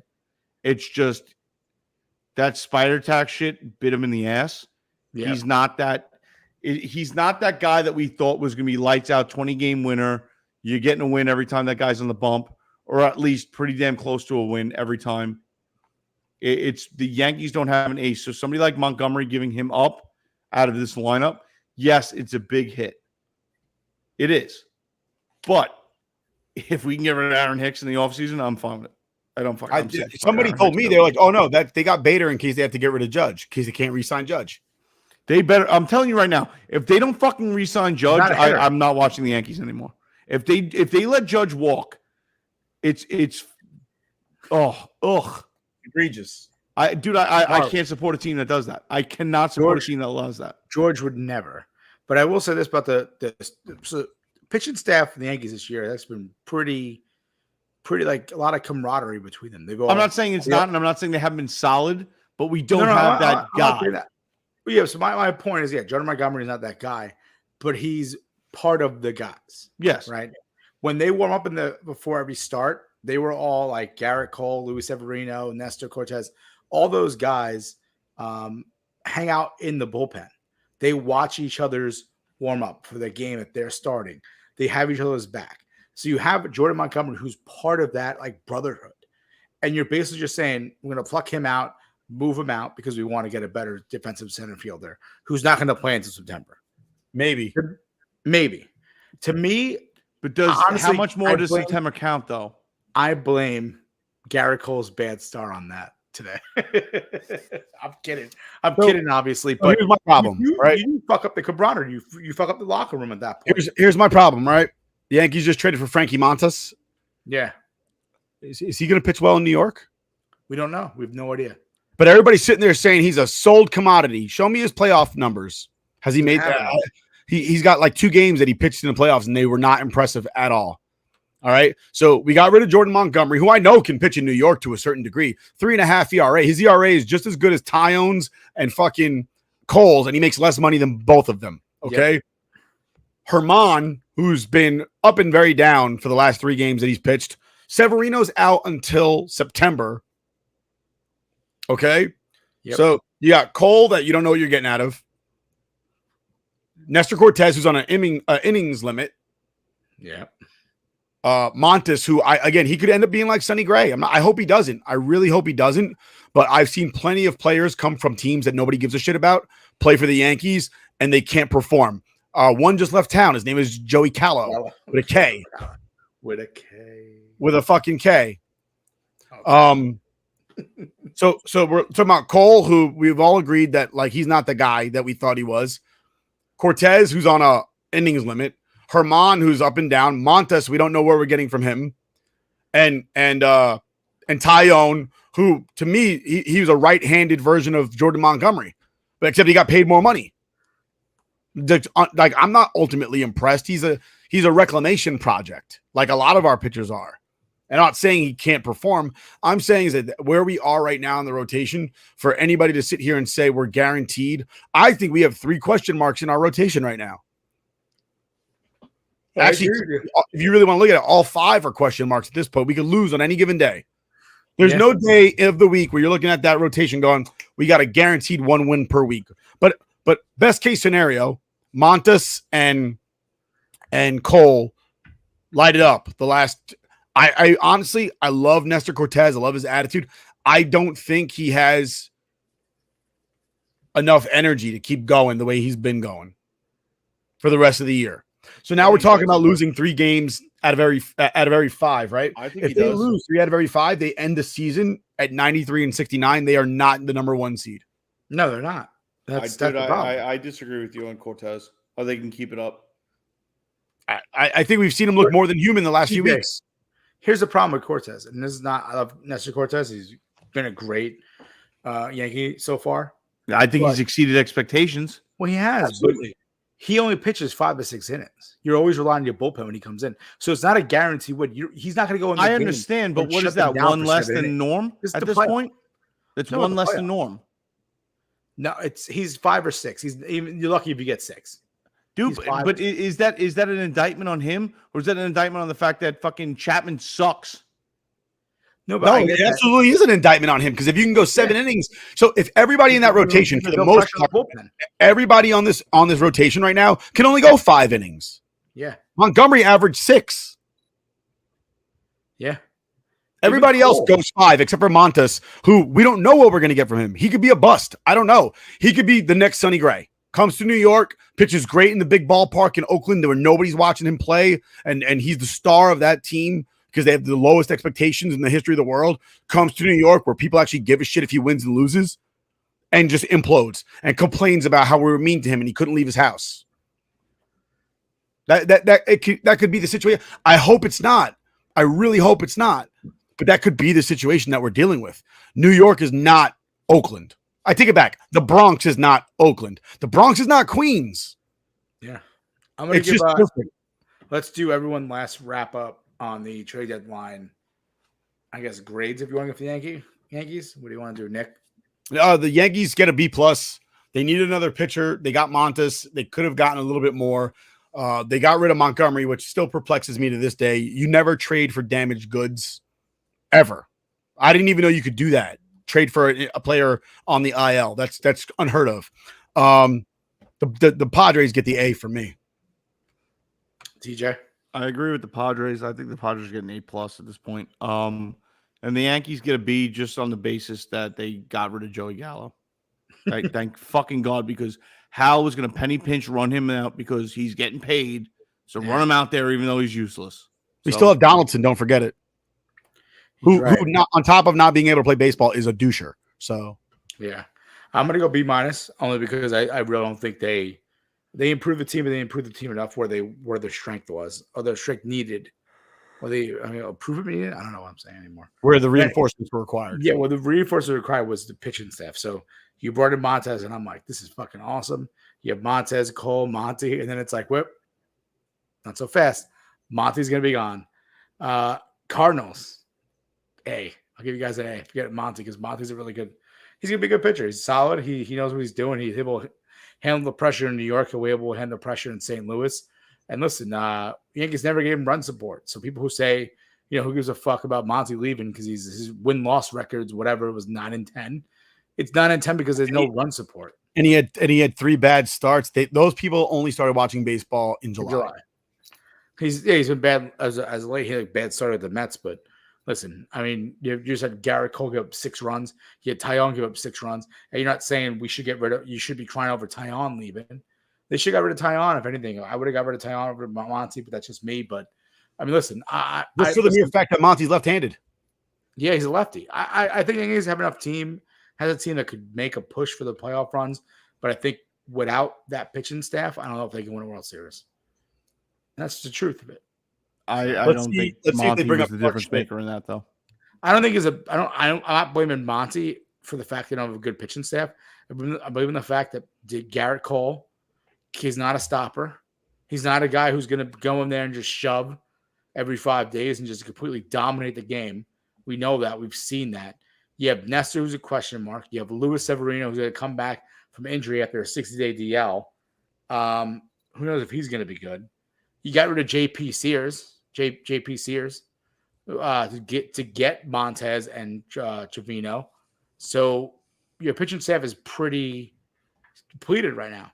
And I don't know if they have enough to get to a World Series, but that's just me. Yeah, Gumby was eating 6-7 innings. That at a minimum, you got a guy like that, it means your bullpen gets more rest. It means you're not killing guys, having them pitch every single day. Yeah. Because that's probably what happened to Holmes over the course of the last 2 weeks. Yep. And what's going to happen is we're going to see playoff game 3 or 4 with a fucking opener. And I hate that shit. Yeah, it's Thanks a lot, Tampa Bay Rays. You ruined baseball with all your fucking bullshit. Game. And they're going to Tampa Bay Rays and the Oakland Athletics ruined baseball. I just want to put that out there right now. That'll be my closing comments for the night. I agree with that. Nick, take us out.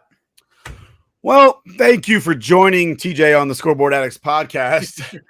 TJ, thanks for having me and Rook on the show. We really appreciate it. Thank you guys for taking some time out today. Say that again. Thank you guys for taking some time out today, to hang out with me. I appreciate it. Well, we'll catch you again next week. Same bat time, same bat channel.